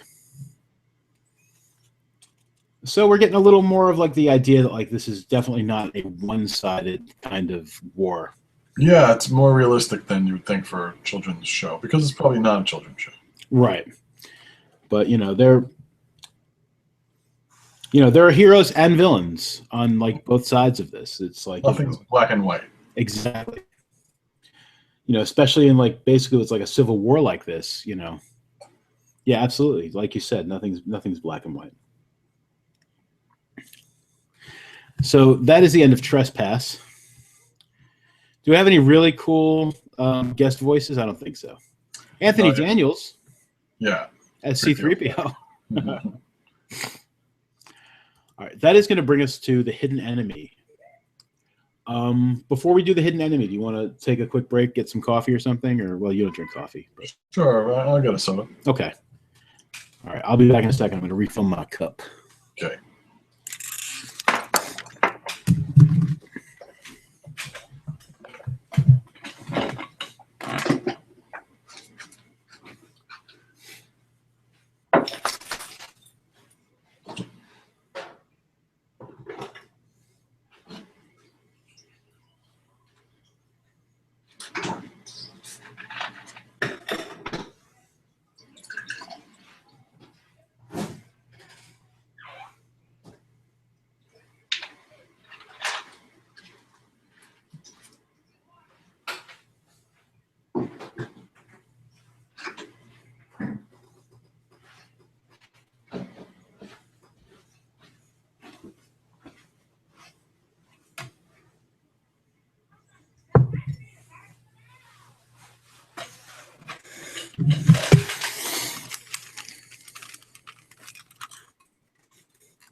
I'm back. Okay. All right, so we have the hidden enemy. It's the 16th episode of season 1 of the Clone Wars. And this takes place before the Clone Wars movie. Okay. It's out of sequence, and there's a good reason for it. And we're going to talk about why there's a good reason for that once we get to the good reason. But the moral of this episode is truth enlightens the mind, but won't always bring happiness to your heart. These read like fortune cookie fortunes. A little bit, yeah. Yeah, that's definitely... Someone got that with a fortune cookie during a writer's meeting. A planet under siege. Separatist forces mercilessly batter the beautiful and elegant world of Christophus. Unable to defend themselves any longer, the people of Christophus call upon the Jedi for assistance. Hoping to save lives and prevent further destruction, Obi-Wan Kenobi and Anakin Skywalker plan a daring ambush that could turn the tide of this fight for this crucial star system.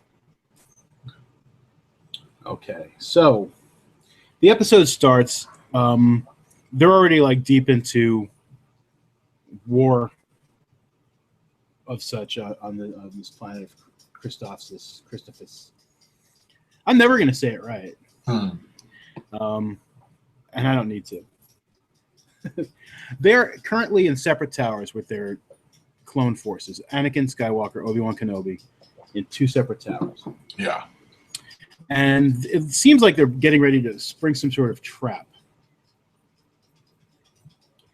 There's a droid column, like advancing on them. Tanks and droids are marching towards them. When all of a sudden they split up. Yeah. So everyone's immediately like, uh-oh, they're splitting up. So whatever trap they had planned isn't going to wind up working. Immediately, Obi-Wan is surrounded by droids. Droids are already in the building. They're coming up the elevators. They're coming up the stairs. They're coming into the rooms. So they're kind of cut off. It doesn't look good for them. Yeah. And he calls in for a gunship. Yep. He calls into a gunship for the South Tower. And someone mentions to him, he's like, we're in the North Tower. And he's just like, not for long. And they use their grappling gun type things to fire cables, and they're sliding over to the South Tower to where Obi-Wan is. Obi-Wan's like, how'd you get here? And they're just like, well, we got here. We slid over. We jumped out of a ship again. Yeah, always jumping out for fucking something. The gunship arrives, picking them up. Yep, they go up to the roof.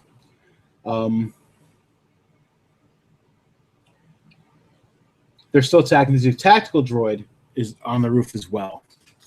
And one of the clones, I don't know if we got his name, but he's pretty fucking awesome. Basically, kind of wrenches the tactical droid's heads off. He puts him in a headlock and takes his head. It could be Cody. They say Rex and Cody are the ones that analyze the droid's memory in the next scene. Right. So maybe it's the same clone that pulled its head off. Maybe. I have to look at the guy's helmet again. I have to watch it. Look at his helmet. Yeah. But so they take the droid's head, tactical droid head, and they get out of there. They go back to their base. And as you said, Rex and Cody are analyzing the droid's head, his memory, and they burn it out. But before it burns out, it turns out that he has all the intel on the Republic forces on Christophsis. So they're like, how the hell did he get all the intel? Is there a spy? Now, immediately, I'm thinking the same thing I've been thinking throughout the series. Well, obviously, they've got all the intel because, you guys work for Palpatine, who's really Sidious, who gave all the information to Dooku.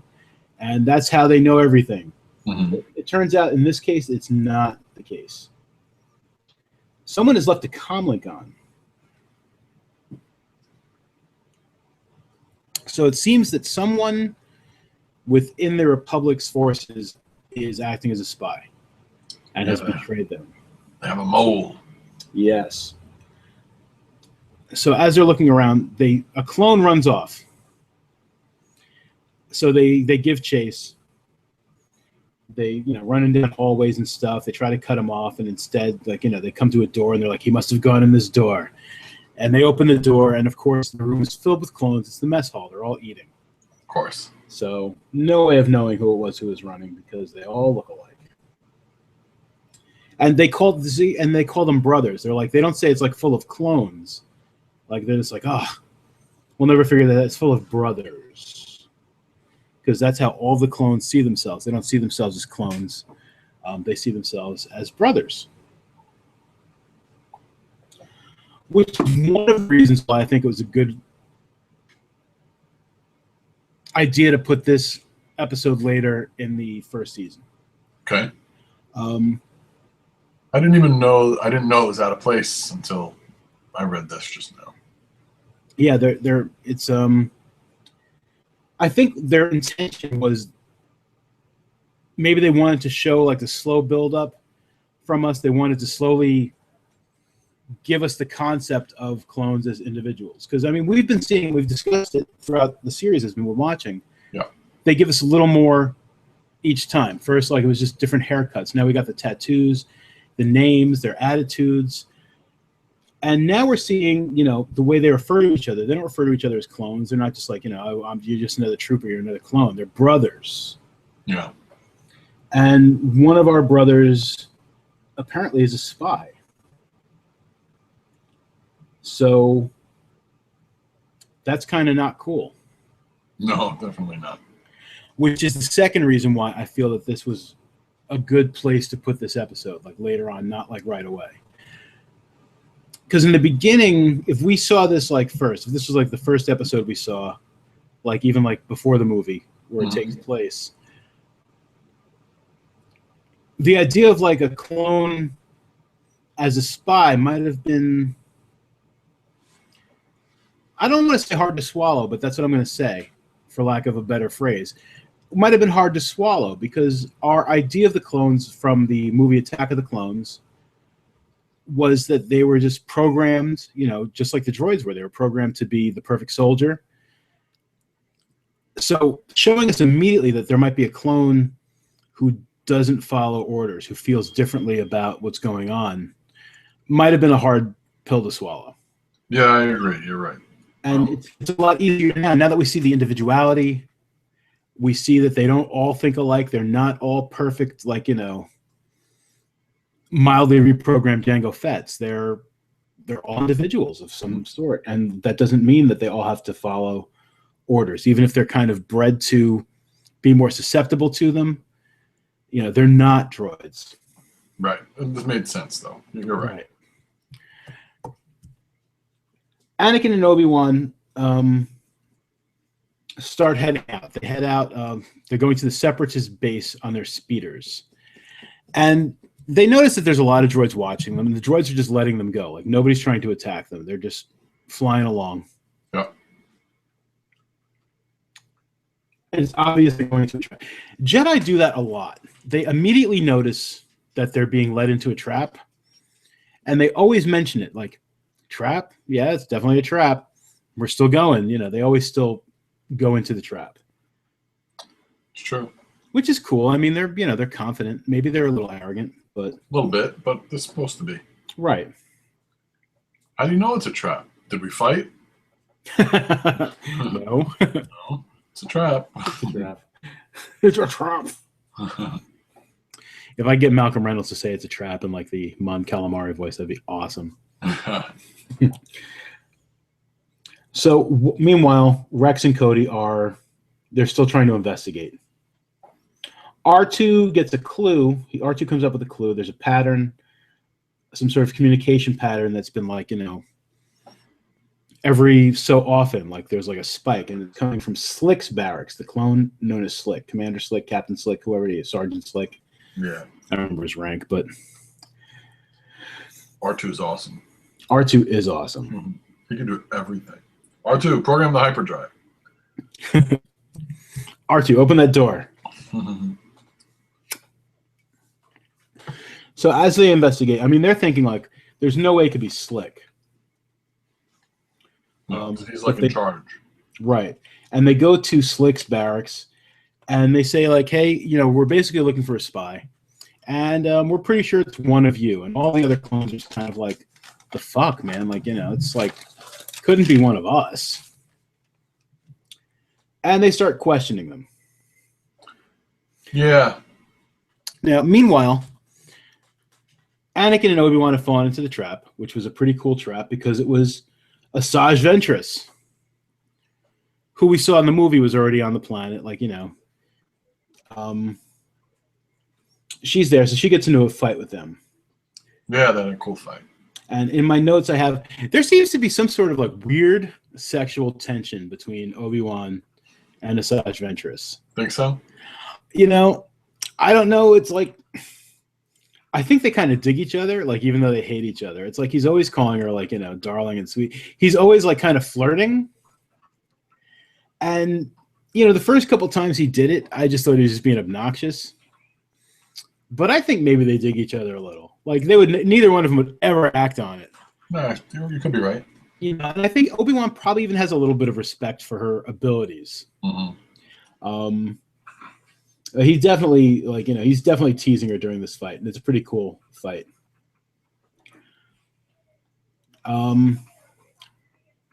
They even throw the book at her, literally. They're in a library.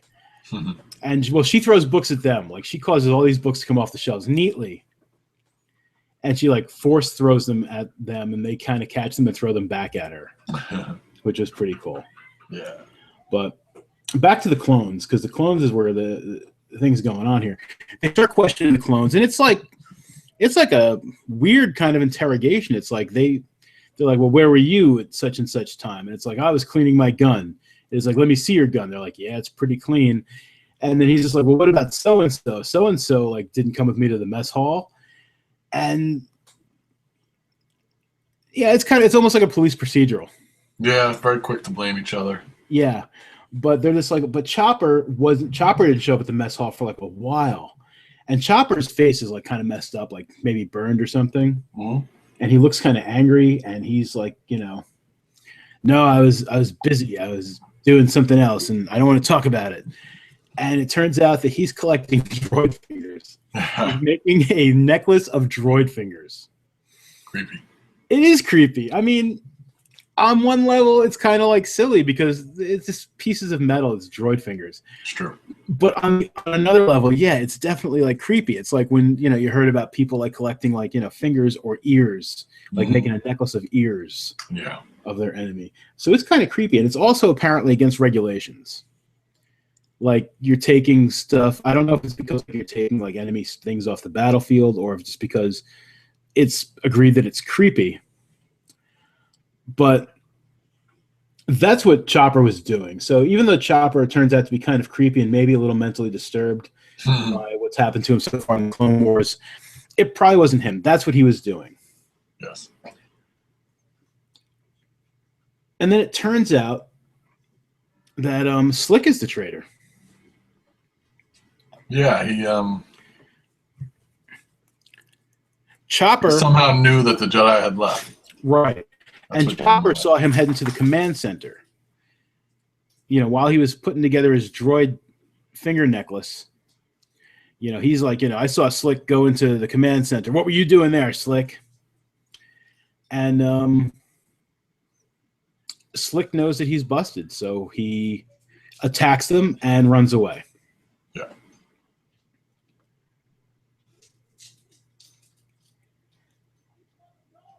To finish the Jedi part of the story, while the fight's happening, wait, do I have the sabotage first? Yes, they chase. Let me finish Slick.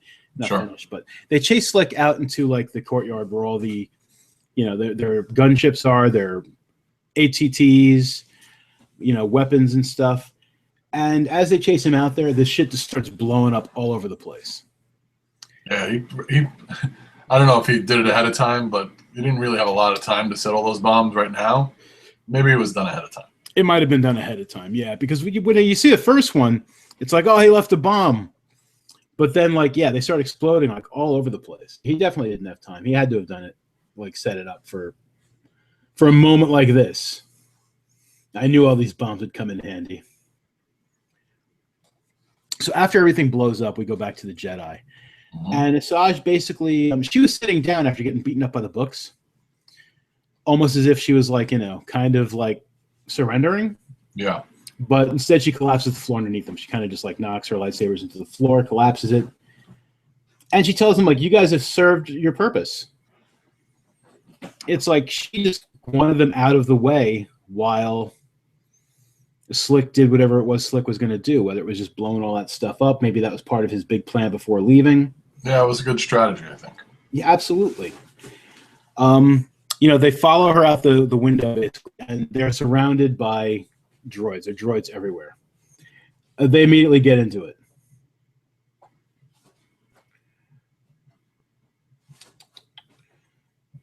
They steal some speeders. They attack. They steal speeders, and they get back to base as soon as possible because they realize, that this was their, the purpose was for them to not be at the base. Yeah. Asajj lets the droids know, it's now time to delay the Jedi for as long as possible. Right. She sends Loathsome. Right. Which is the Scottish weird guy that we met in the movie. Yeah, and it seemed very ineffective because they immediately show up at the base. Right. I don't even think they showed any kind of interference with them getting back to the base. No, they didn't. But I guess, I don't know. I guess it doesn't always need to make sense. No, it doesn't. So Cody and Rex go to the command center, and they're kind of like looking around. They're just like, oh, what kind of trouble could have Slick be getting into now? And they realize that he's hiding in the ceiling. Yeah, they figured it out right away. Yeah, so they're kind of like, oh, well, I guess we'll never find him now. Let's do this, and, you know, I'm going to put my gun down here. And Slick comes out of the ceiling after, like, Rex leaves, and he pulls that gun they leave behind on Cody. And Cody's like, it's empty. I've got the clip of energy bolts. I got a clip of blaster energy right here. And Rex comes back in. And they're just like, you know, why did you turn traitor? And he says, I'm not the traitor. You're the traitor. And apparently he did it for money, but also for freedom. He did it for something. He says, why do we follow orders? You know, we get absolutely nothing. I got something better than money. I got freedom. And the Jedi are keeping our brothers enslaved. And I love my brothers. Yeah, it's an interesting perspective on it. Yeah. You know, he didn't do this because he was flawed, like, you know, like a demented clone. He did this, I mean, regardless of whether he was right or wrong, he sees this as like, you know, they were created to fight and die for the Jedi. And he sees that as kind of like bullshit. And it kind of is. I mean, and Rex and Cody don't necessarily disagree, but they do mention the fact that, like, you know, even though he might have been like striking a blow for like clones everywhere, he was putting them at risk. He was like, you know, causing them to potentially get killed. Yeah. That's very and true. Actually, since we don't know how long he'd been reporting on them exactly. It's been for a while, apparently, according to R2. He probably did cause a lot of his brother's deaths. Yeah. I mean, we don't really know anything else about the clones either. Like, do they get paid? Do they have time when they get to not be at work? Do they go and do they have any kind of other life outside of being in the Army? Right. Or is it just like Army 24/7? Yeah. So who knows? They may be mistreated. He may be right. Yeah, he definitely has valid concerns. He may not have gone about things the right way, but I mean, as you said earlier, it's, you know, it's not black and white. Yeah. And, you know, again, I mean, a great placement of this episode because it comes after we're already starting to see the clones as more than, you know, as more than what we assumed them to be when we first saw Attack of the Clones. Yes.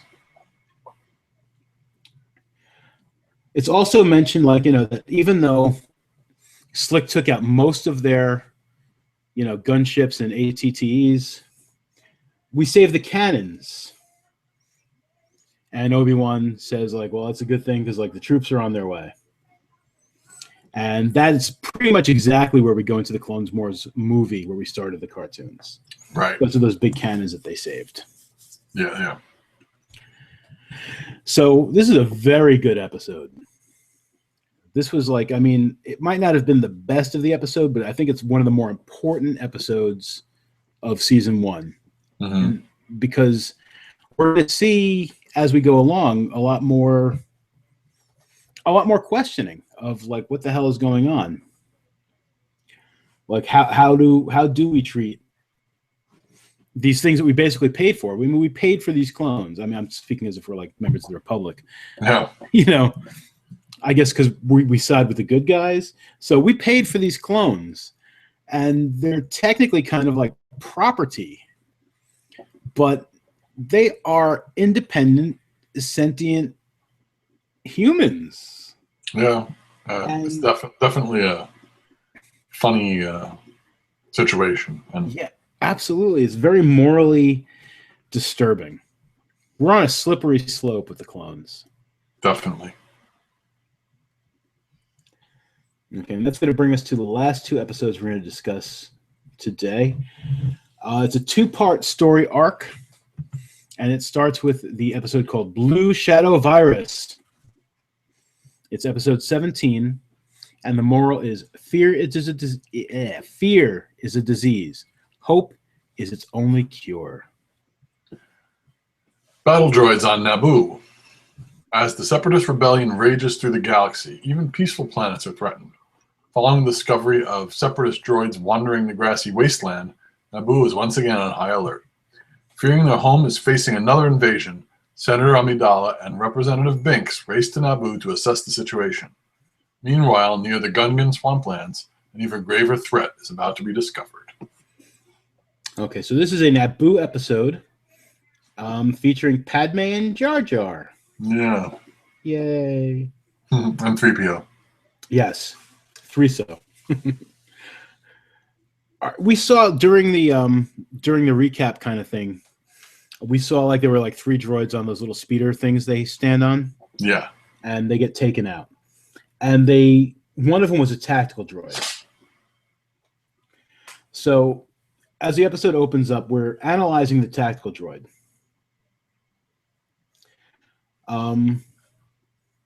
They want 3PO to... Well, 3PO wants to shut down. It's like they're basically cutting off his head. Queen... Well, when they arrive on... I'm skipping ahead maybe a little. No. When they arrive on Naboo, they're greeted by Queen Mutiny and Captain Typho, eye patch guy. Yeah. The Queen wants assistance. Padme says basically that, like, capturing 3 droids is not enough evidence that there's trouble on Naboo. So they're going to give the tactical droid a lobotomy. And they take out its eyes. So fucked up. Yeah, they do. And 3PO is basically, he's sickened by the whole thing. He's just like, I can't take this. My sensitive circuits. Can I shut down?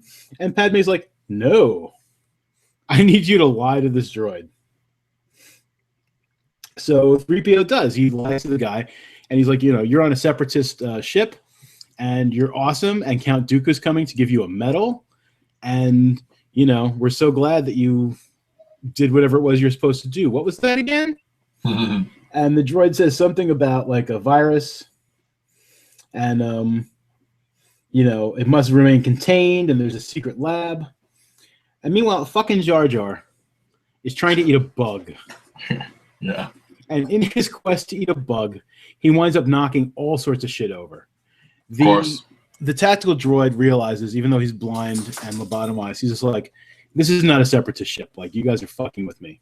Yeah, you definitely figured it out pretty quick. Yeah. They're not very good at lying to tactical droids.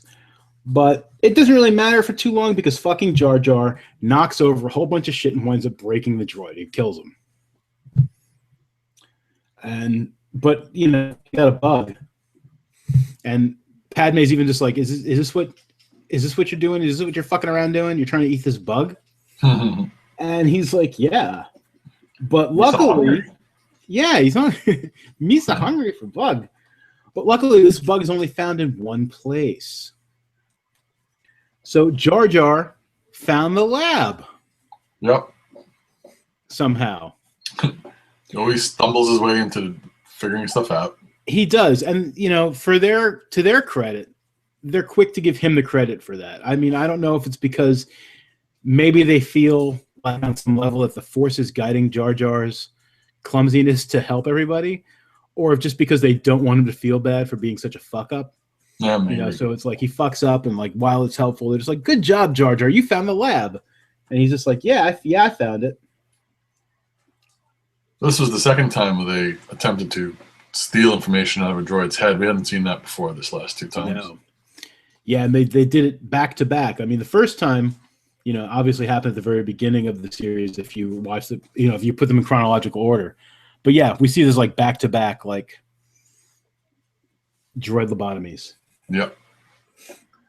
Padme and Jar Jar offer to go search for the lab while the others finish off some more droids.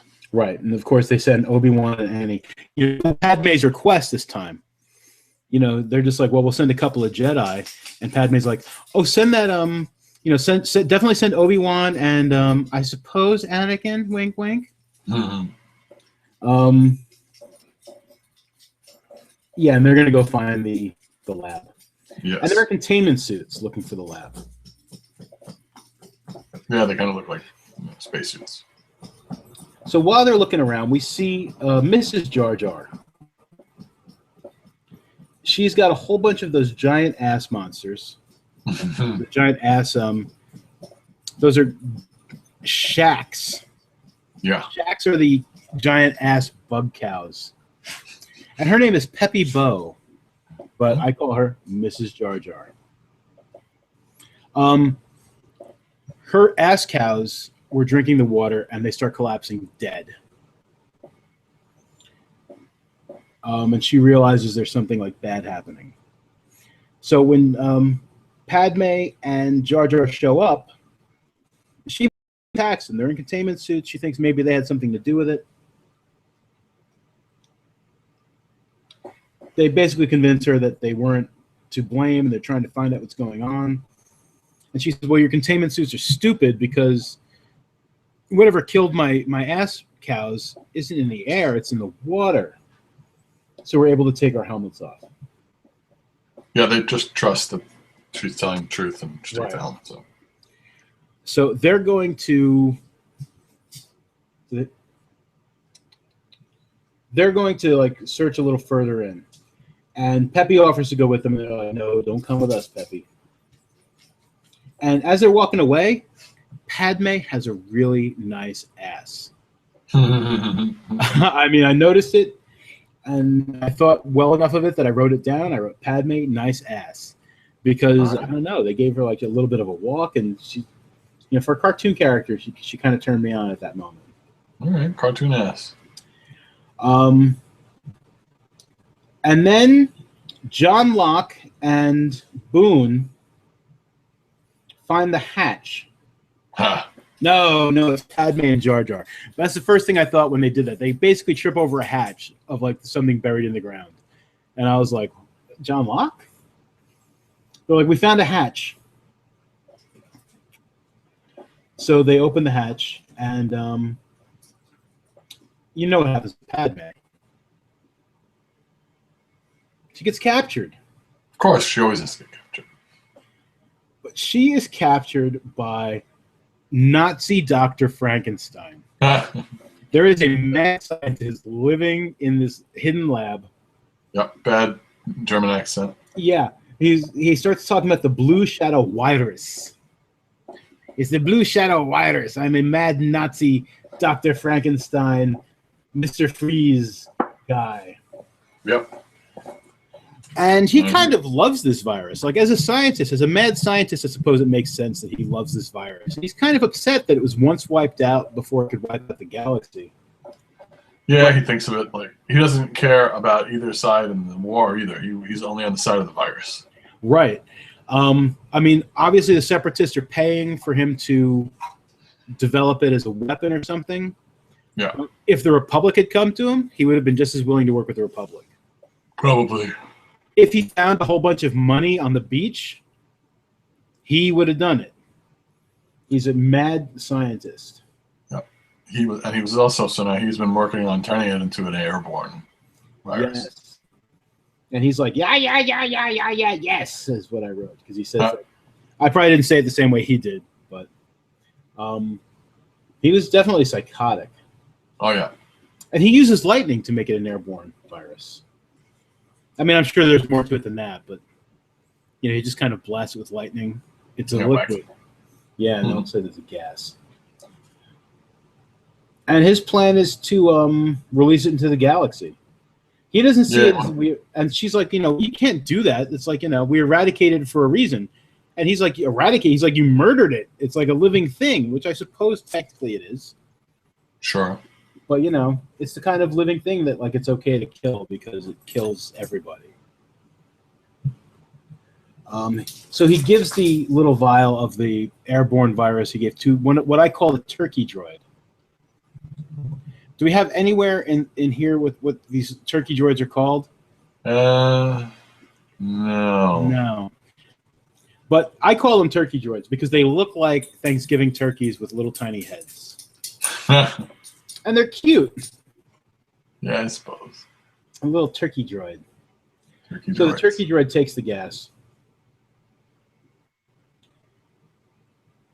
And he's got like part of his like motivation is like he also says something about how like, you know, he plans on releasing it. And he wanted to kill everybody. He doesn't even care if it kills all the separatists. His whole thing is like, you know, you think we're the so-called superior race, but like we're the virus and all we do is spread war. And maybe he has a point. Doesn't stop him from being a crazy lunatic, but no, he's definitely mental. Yes.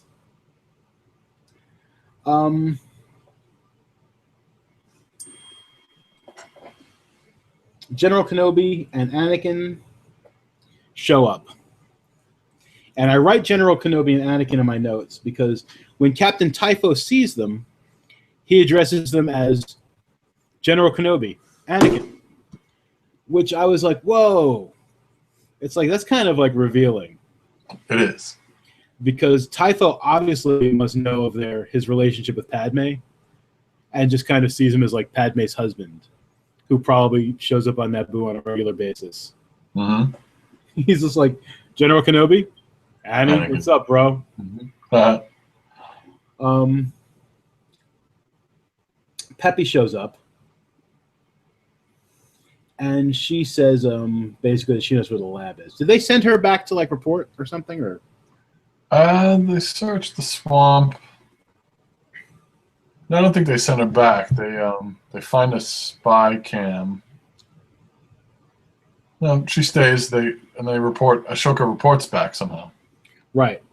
They sent Peppy with Ahsoka to find Padme. Yeah.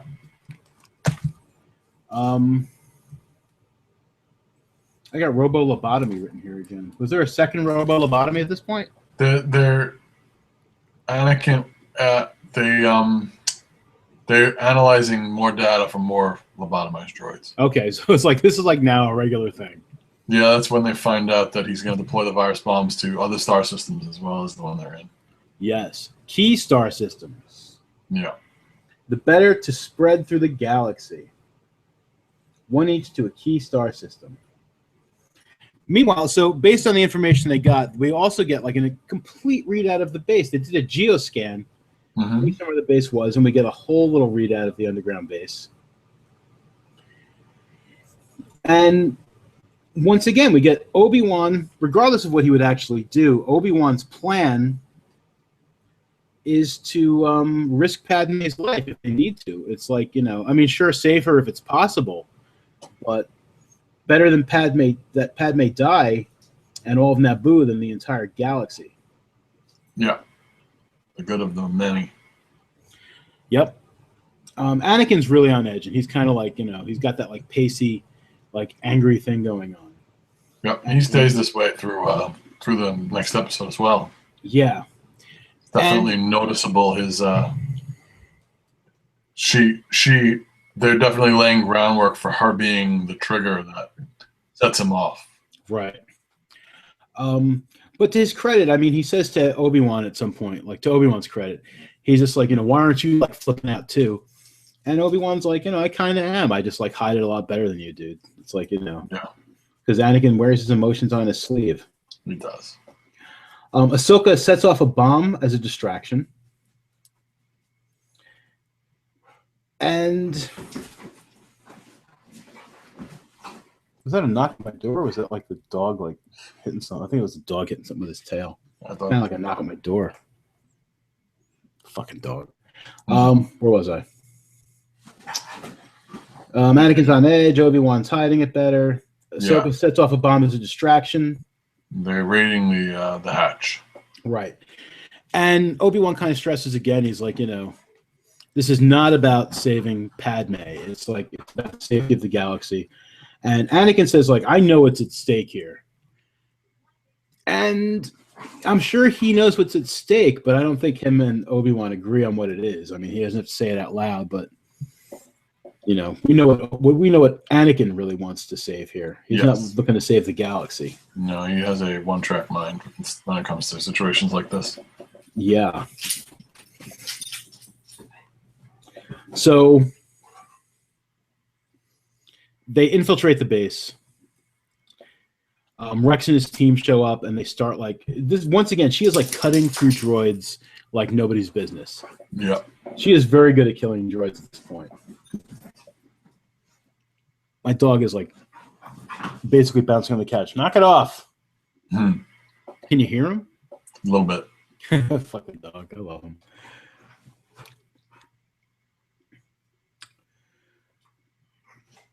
Where's my? I don't understand what I wrote here. Oh. Dr. Freeze. He now puts on his helmet. Mad scientist Nazi guy puts on a helmet. And this is why I started calling him Dr. Freeze, too.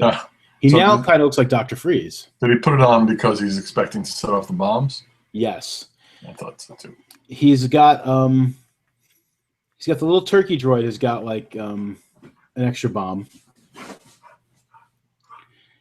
And he tells him to go take it to wherever. They tell Peppy to make sure no one escapes. I don't know what they expect Peppy to do, but they tell Peppy to make sure nobody escapes. Yeah, I don't know either.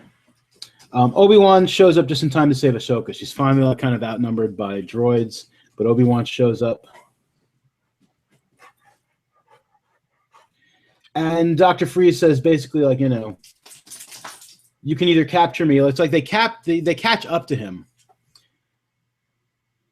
but their bombs are about to go off, and like he's like triggered something where all these bombs are going to go off at the same time. He's like, you can waste your time capturing me, or you can save your friends. And he runs. Yep.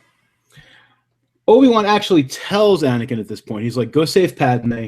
I'll find Dr. Crazy Nazi guy.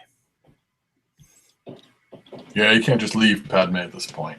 Right. And I think part of it is I think he kind of knows that if he tells Anakin to not save Padme and do something else, Anakin's going to go save Padme. I feel that Obi-Wan knows this on some level, and it's just better to let Anakin do that rather than count on him to do something else,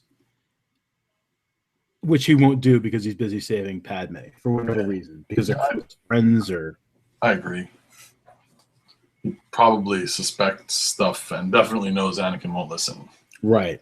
Because, I mean, he changed his tune pretty quickly. I mean, at first he's like, this is not about saving Padme. This is about saving the galaxy. Now he's like, go save Padme. Yeah.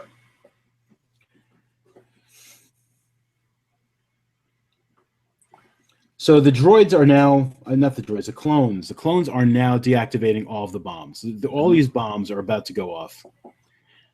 There's a bomb squad. They're finding the bombs. I like that there was a bomb squad. Yeah. And this guy's also throwing like these vials full of the virus. Like he's tossing them all over the place. And Obi's got to like, catch them. And Obi does like, one of those like awesome, I'm jumping backwards off a thing and I catch like 1, 2, and then 3 right before it happens. Then Anakin gets saved by Peppy. I don't remember exactly what happened. Do you remember exactly what happened when Annie got saved by Peppy? I was just in my notes, Annie saved by Peppy. He breaks free. He went outside. Okay, I remember. Okay. He went outside. Like Obi-Wan stopped chasing Dr. Nazi because he threw those vials at him. Right. Anakin makes it outside and is catching up to him. And the dude's got another one of those vials, I think. And Peppy kind of like sneaks up on him and like kicks his ass with a stick. Yeah. She like just beats him down. The last bomb is deactivated.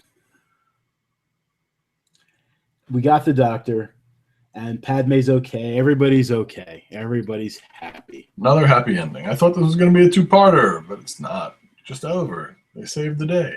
Save the day. Yay. And they really ended that way, too, with us thinking everything was going to be fine. They did. But they're able to pencil it in again. Yeah, they lied to us. They did. Mystery of 1,000 Moons, which is episode 18 of season 1 of the Clone Wars. And the moral is a single chance is a galaxy of hope. Hard-pressed Jedi and their valiant clone troopers have thwarted an insidious separatist plot to plant bombs loaded with the deadly Blue Shadow virus and key Republic systems. Obi-Wan Kenobi and Anakin Skywalker have captured the vile scientist behind the nefarious scheme, Dr. Nuvo Vindi. Now the Jedi plan to transport Vindi to the Republic capital for trial. So they're talking about it, and Anakin calls Dr. Nazi Vindu a Slimo, which is something we have not heard since Phantom Menace. It's true. I was tickled by that, so I wrote it big in my notes. They're inspecting all the... Now, wait, before I get into like the plot here and what happens, what were the Separatists really thinking? I mean, this was a Separatist plot, regardless of what the Doctor's real intentions were and like whether or not he cared, like who he was doing it for. This definitely seems like it would be a bad idea, like for any army to do to the galaxy. Yeah, you're right. It doesn't make a lot of sense. No, this isn't like the defoliating weapon, which you can aim at something and your troops are going to be protected because they're all droids. This is something that's going to, it doesn't care if it takes out like, you know, half the Separatist systems. I suppose through luck, like the Republic could be mostly unaffected by the virus, you know, even though it's like taking place in key Republic systems. I mean, what if they lock it down really quick? But one Separatist guy gets it. I mean, we've both read The Stand. Yes. You just need one guy to get this. Yeah, things spread pretty quickly. Right. So it just seems like a bad idea. But, you know, they did it. So, well, they kind of did it. Okay, so as they're inspecting like the bomb casings and stuff, it turns out the virus, one of the virus capsules is not in the bomb. One of the little turkey droids has it. Yes, he does. So he was the one carrying the bomb around last episode. Right. Same one. They're chasing him around. And Padme like kind of corners him somewhere, like he's under like a table. And she's just like, "Oh, come out, little guy." And he looks kind of cute for a minute. And then he like, I don't know, he screeches at her and like kind of lunges at her. Yeah. And it was almost like what my daughter calls like pop-ups in the scary movie. She doesn't like pop-ups when things like seem like they're going to be cool. And then they just like kind of pop up at you. And like, so he does like a pop-up. He like freaks me out, man. Yeah. He's freaky. And he runs away. So they're chasing after him. And a couple of the clones find him. And he inserts the virus into a bomb. And before they can stop him from doing something bad with it, he does something bad with it. He explodes it. He commits suicide. He's a suicide turkey bomb droid. And the virus is now loose in the lab. So we don't know what they're really called, these turkey droids, do we? No, not yet. Okay. I mean, he's LEP-86C8. Okay, so is his name. So, I mean, I don't know if he's got like a... I'm going to look it up, because why not? R2 and 3PO are named after their numbers. He's an LEP servant droid. Okay. I mean, he's a turkey. He's a turkey droid. That's what I call him. So, yeah, he commits suicide. The virus is spreading throughout the base. They're sealing the lab. Ahsoka is able to stop the doors from closing long enough for a whole bunch of clones to jump in behind one of the doors that are closing. And as she jumps in, we see it. There's like a little bit of a blue wisp. Yeah, it cuts in a little bit. So even though they think they're safe, they're not. And they're now contaminated. Padme and Jar Jar are still in suits. And Padme basically says, like, you know, I mean, she contacts Anakin. You know, well, they talk to each other, and it turns he's like, you know, well, we've sealed off the lab. We're all sealed here. Whatever you do, don't open this lab up. She basically is like telling him, like, there's no way there's no way to save us. There's no antidote. Because they question Dr. Nazi if there's an antidote, and he basically tells them no. He's like, what's the point of that? He's like, why would I create an antidote when I'm trying to like bring this thing back? That would be pointless. Yeah, he just kind of crazy talks for a little while. Yeah. So Padme basically kind of like says like a goodbye to Anakin, without really saying goodbye. She's just like, whatever you do, this lab can never be opened. But of course, Anakin is determined to figure it out. Of course, flipping out a little bit. And now their mission is basically, there are still droids in this lab. And if any of them get out of the lab, the virus is going to spread to Naboo, and everybody on Naboo will die. So they start hunting down droids while Anakin and Obi-Wan take Dr. Nazi to Theed to see if they can figure out this antidote mess. Yeah. Turns out Ahsoka is affected. Anakin gets really angry. And it turns out there is an antidote that can be made from this root that grows on Iago. Yeah, I don't know where they found. Oh, sorry, they don't quite explain where they find this antidote that no one knew about before. Yeah, it's kind of just like they go to Theed, and it's just like, well, you could try Riska root. Right. It's like it's the universal medicine. It's like, well, take an aspirin. So I tell my daughter for everything. Well, take some ibuprofen. I feel sick. Do you take anything for it? So they're going to Iago, which is the world of 1,000 moons in separatist control space. Typho tells them it's a bad idea, but of course Anakin is angry, and he's going to go do what he's going to do. So they lead into the twilight. Acting rash as usual. Yep. I think even Obi-Wan agrees though, and says he gotta go too. Something I meant to mention during the first episode we talked about tonight, because we talk about like Anakin's recklessness all the time. Mm-hmm. In Jedi Crash, Admiral Yularen asks Aayla Secura when Anakin's like doing his thing. He says to her, "Are all Jedi so reckless?" Mm-hmm. And she's like, "Only the good ones." Yeah, it was a good line. It was a good line. I forgot to mention it back then, so I'm throw it in here now with the recklessness. Okay. Padme and Ahsoka are stopping the droids from escaping.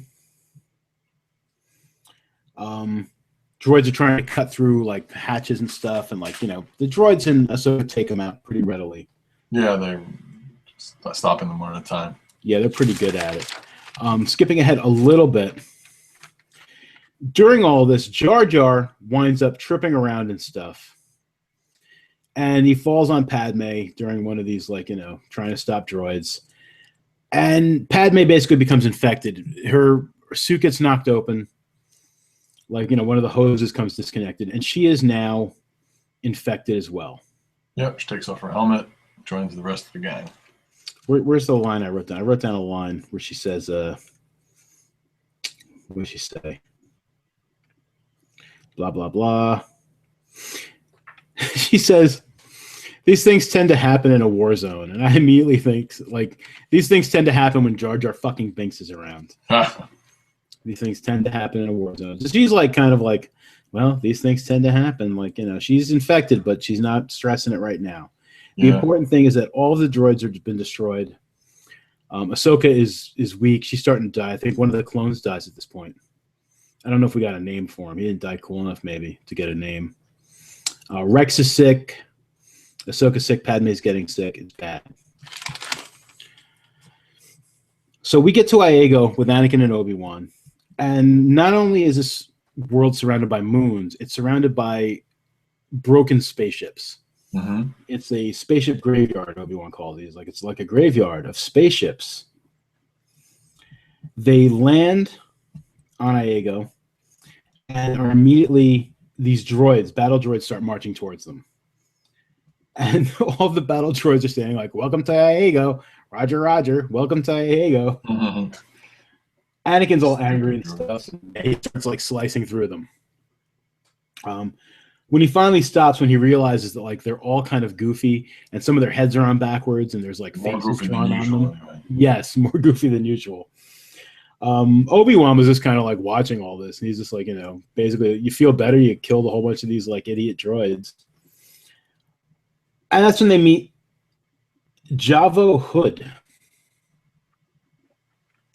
He is a little kid who's probably pretty good with Jabo Hood. Jabo.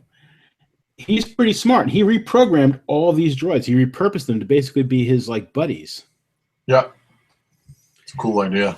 Yeah, he's like hanging out in a hammock, and one of them's like, "Oh," and like runs and gets a little fan to like wave on him and stuff. He even had a couple vulture droids, the big flying ones.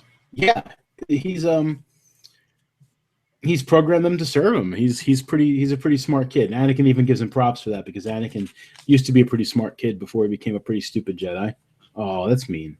Anakin, because cartoon Anakin is awesome. I take that back. But they tell him what they need. They tell the kid what they need, and he says, "Well, you can get the plants like down in this like valley, but it's not going to do you any good. There's no way you're going to be able to leave the planet. It's haunted or cursed or something. By Drawl, you cannot leave the planet." The Fanta ruling of Lego. Yeah. Iago? Is that Iago? Iago. Yeah, Iago. So they're like, "Well, we'll worry about that later. We're going to go get the root." So they wind up climbing down these vines into no, they have to avoid the vines, right? Yeah, they're climbing down the wall, avoiding the vines. Right. If they touch the vines, then he tells them that they'll eat them. Right. He doesn't say what'll eat them. They wind up upsetting the vines, and they're basically attacked by Audrey too. Yeah, that's very, very much true. Anakin jumps onto another flying creature, something else he's pretty good at. Mm-hmm. He tells Anakin to grab on Obi-Wan to grab on too. They fly down to the bottom of the surface of the canyon. Audrey 2 really attacks them, like looking like Audrey 2. Giant Venus flytrap, a lot of heads trying to hit them. They get the root they need though pretty easily. They do. It's really not a big deal at all. No, and they get out. And we see some other people living on Iago. There's like a few hammerheads. There's one of the guys with all the things coming out of his mouth. And they're talking about this, spirit of 1,000 moons. Like he's the protector and the destroyer. And he's not going to let them leave. And they write it off as just, superstition.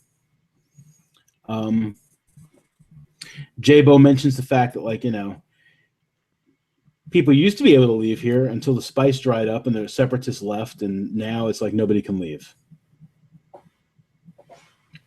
Yeah, it's a weird thing. I guess he's convinced. Either he's convinced or someone's convinced them all that there's some kind of haunted thing going on in space. Yeah.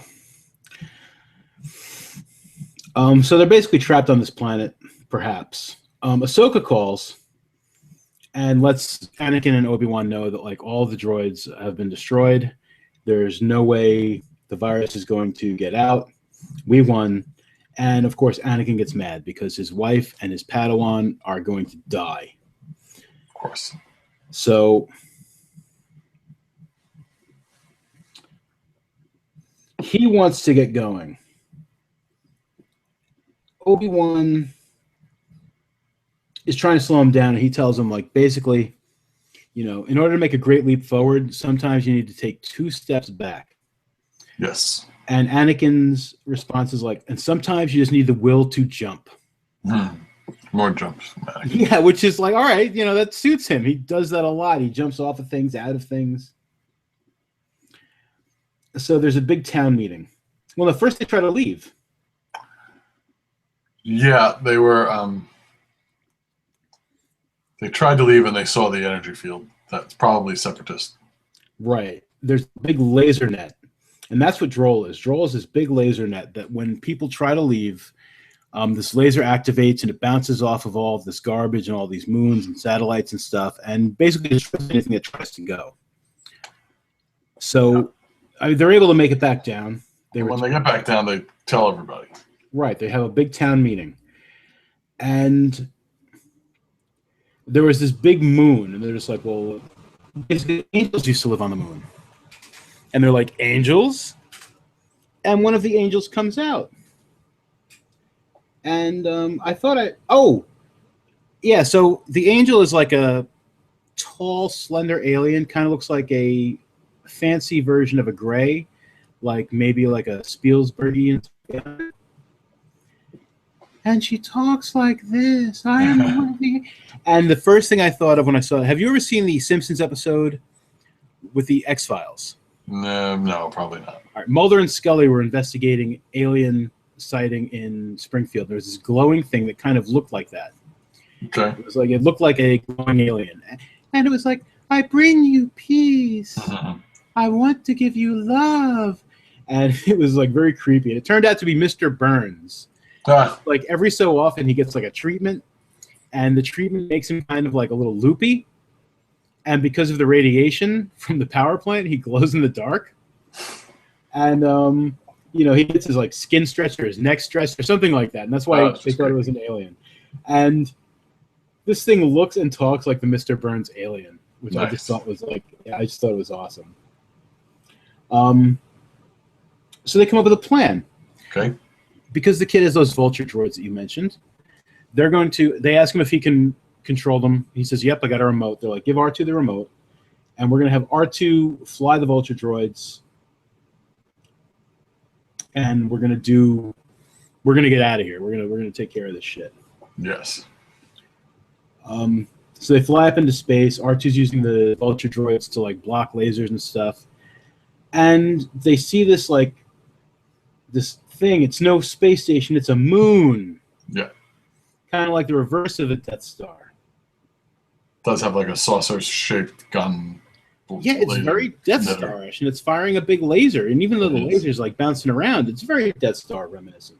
Yeah. R2 flies the vulture droids into the dish, blows it up. And they call back down to the planet, and they're like, you guys are free to go. And from the surface, you see like things blowing up, and they're like, everyone's happy. So they took care of that problem. Yep. But meanwhile, the clones and everybody are still trapped in the lab, and one of the clones dies, and they're covering up with a blanket. Everybody else is sick and coughing and stuff. Right. And Padme kind of like says something, to Rex, like, I'm sorry about your dude here. And he says, well, that's what we were born to do. So we got a little more clone slippery slope stuff going on here. Yep, we do. It's like, that's the way they see it. It's like that's what they're born to do, but we already know that they're much more than this. Yeah,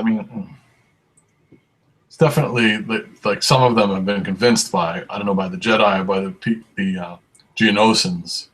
Is that the Kaminoans? Yeah. Kaminoans. Right, that they're Kaminoans. Somehow they're lesser than people, but they're not. And some of the Jedi obviously don't feel that way, so right. It's interesting. And I think even Rex doesn't see it that they're like expendable necessarily, but he definitely has a very strong sense of duty. Yeah. And we're going to see that a lot more throughout the series, but not that he wants to die and not that he's happy about it, but he definitely sees it as their duty. That's why they were created, and maybe he doesn't necessarily think it's fair, but I suppose maybe he sees it as like they wouldn't even be alive if it wasn't for this, and this is like their job, and this is what they were created to do, and this is what we were born to do, he says. We were born to die for you guys. Yeah. It's kind of sad. Yeah, it is. A little bit. And it's really simple. It's like the next thing we see is like they're getting pulled out of the lab, and there's a cure. Yeah. Make that cure real quick. They put that root in some water. Yeah. They grabbed one root, like one little piece of root. They didn't bring a lot, like a foot-long piece of root. Yeah, but apparently it worked, and apparently we don't need to know the details because, like I said, the next thing we see is everyone's being brought down stretchers and everything's kind of cool, and it's like, yeah, we're gonna, we're all gonna be fine. And Ahsoka was brilliant, Padme says. Padme also says, "See you soon, General Skywalker." She says it very officially, and he's like, "Of course, my lady." Mm-hmm. And Anakin's very proud of Ahsoka for all she did. And they're even kind of proud of Jar Jar. And Obi-Wan tells him he heard how brave Jar Jar was, and Jar Jar was pretty cool.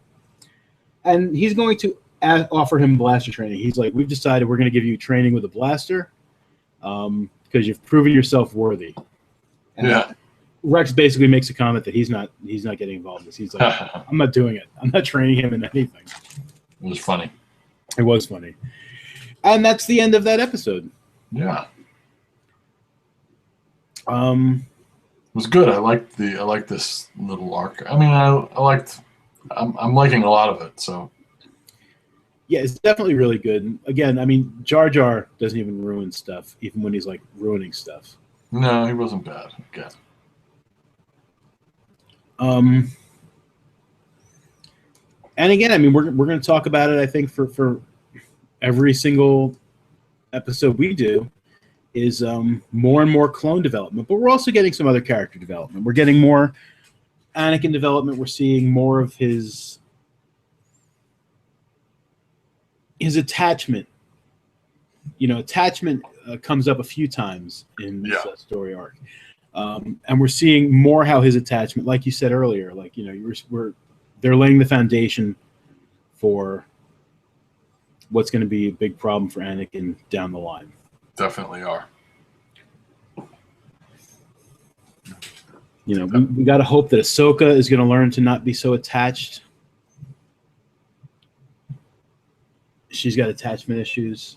Yeah, it seems like a running theme for the young ones, and that's what they're supposed to learn as they're getting more experience. They're supposed to get that ability to separate their emotions from what's going on, sort of. Right. And again, I mean, I'm not sure that outside of the mythology of the show, I mean, absolutely, I feel that it's impossible for you to be without attachment. You get attached if you're a living, thinking being. I mean, you're going to get attached to people. You might not get attached to things, and maybe you shouldn't get attached to romantic notions, but you can't avoid being attached to your friends or your mentor. I think it's ridiculous to ask Ahsoka to let go of her attachment to her master, someone who's training her to be a Jedi, someone who's basically a friend, and they're asking her, like, well, don't think about your friend. You can't be attached to your friends. Yeah, it's not logical. It's not. It's and this might be, I mean, canonically and inside the mythology, I mean, it just might be something that is expected of the Jedi, and perhaps this is like another place where they've lost their way. I mean, the Republic has stood for thousands of years. Mm-hmm. Jedi have been around for thousands of years. And as we see in our own world with, like, religious, like, ideals and ideas, sometimes they get taken too far. They get taken out of context. So it's possible that, like, maybe the Jedi are taking this non-attachment thing more seriously than they should be. Maybe.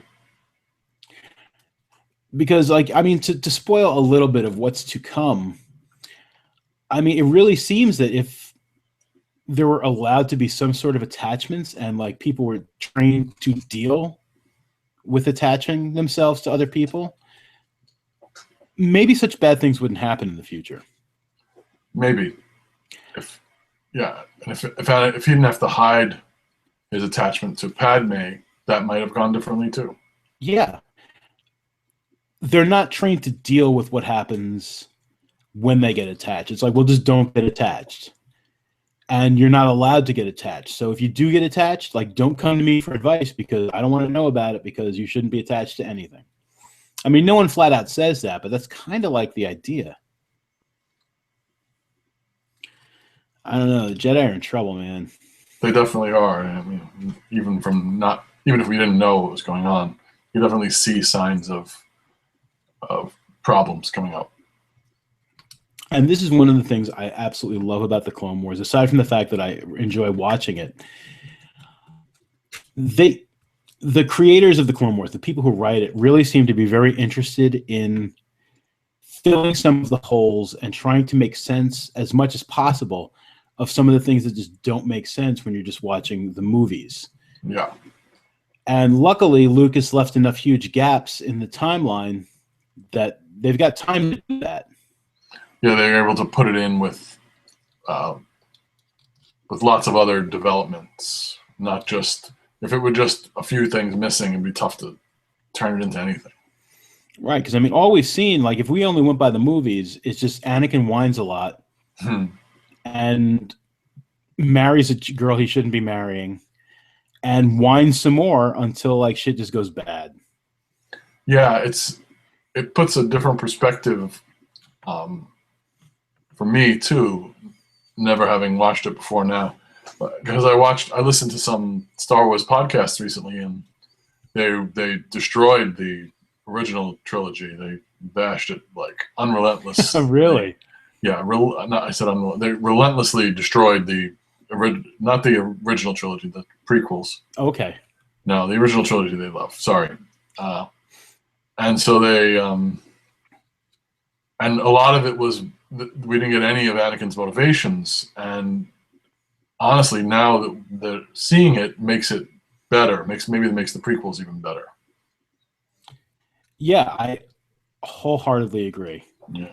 I mean, before it was like the prequels were about. Again, I like Attack of the Clones. So for me, it was about attacking and clones and cool Obi-Wan fight with a Jango Fett. Mm-hmm. Phantom Menace is all about Qui-Gon and the cool lightsaber fights. Yeah. And Revenge of the Sith is going to turn out to be a fairly good movie, like, on the whole. But yeah, there's not a lot of character building. All the character building happens in between the movies. And yes. We never get to see it. So it's like, it's almost confusing. You're right. We don't quite get how far he had to go to there's going to be some, I guess this could be part of the spoiler part of what we talked about, doing spoilers sometimes in these. He went and killed children because Palpatine told him to. Right. And that never made sense to me, that he would, nothing had happened that was so bad or that seemed to justify him turning that far away from the life he had before. Yeah, and always worried about Padme, aside from the nightmares. I mean, everybody has nightmares. Mm-hmm. And sure, his nightmares about his mother came true. But, in the movie, aside from the fact that, like, he had nightmares, we have no reason for him to think that anything bad might ever happen to Padme. It's true. She hangs out. I mean, someone tried to blow her up before they got married. And that's pretty much the end of the danger. But at least now we can see, like, she gets herself into a danger a lot. And Anakin has come close to losing her. We're nearly through the first season. We have 5 seasons to go. And Anakin's come close to losing her quite a few times. Yeah. Sometimes because of Jar Jar. Fucking Jar Jar. So anyway, next week, we are going to finish season 1. Okay. There's going to be a whole lot of Twi'leks. Yes. It's a big story arc. Storm over Ryloth, Innocence of Ryloth, and Liberty on Ryloth. It's a 3-episode story arc dealing with dealing with Twi'leks. Pretty good episodes. And then we're going to finish the season with Hostage Crisis, which has nothing to do with Twi'leks, and it's a good episode on its own. Okay. And June 20th, The Siege of Lothal airs. And that is the first, and it's, I suppose we can call it the first and second episodes of Rebels Season 2. Yeah. And we haven't really talked about Rebels on this show, but Rebels is the cartoon series that takes place between Revenge of the Sith and A New Hope. And we don't want to get too far behind in Rebels, so we discussed this earlier. We're going to, starting next week, we're going to discuss the Siege of Lothal. We'll do it after we talk about the Clone Wars episodes. And I think we're going to, at the end of each episode, well, not at the end, but like before we finish the episode, we are going to discuss Rebels episode by episode. Yeah. Just so that we don't fall behind. And we're talking about the stuff like months after it's happened, right before we get to, you know, we actually have something to stay current for. Yes. So we're going to start discussing Rebels as well. If for some odd reason you're listening to this podcast and you're following along and you don't want big spoilers, you know, you'll be able to not listen once we say we're going to start talking about Rebels. You can be like, I don't want to know yet. At this point, most of the people who would be listening to a podcast such as this, I mean, they have to know most of the spoilers. Probably. That's why I think we've, you know, I've given up on the whole idea of like not talking about them. I mean, we don't have to like talk about them heavily, but I mean, this is a big spoiler if you're one of those people, so you might want to turn your volume down now. So here it comes. I mean, if you're listening to this podcast and you don't know that Darth Vader is Luke's dad, like I don't know where you've been. That's a very good point. So, yeah, we're not going to worry too much about the spoilers. We're going to try and keep current with Rebels, but we are going to do it like a little separately for anyone who cares about that sort of thing. Okay. All right, so you can find this podcast at geektrash.com. There are links to subscribe on iTunes, leave a 5-star rating and review. That would be awesome of you. We did. Oh, I wanted to read that review actually from Back Porch Country Blues Picker. Started to listen to the latest episode. Fellas, gotta do a bit more homework before a show. I know and understand there are many kind of Star Wars fan and room enough for all, but half of what was going over was terrible. Rada the Huttlet, the planet Teth, where he was held. Christophsis 4A7, Asajj Ventress's droid in the film, can do better. And again, I do appreciate your feedback, Back Porch Country Blues Picker.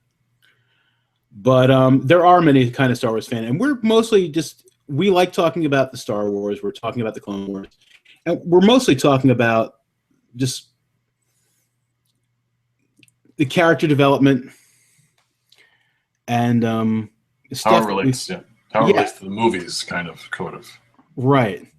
So, yes, while it might be a good idea to always refer to Rada the Huttlet as Rada the Huttlet, I think Baby Jabba sounds cooler.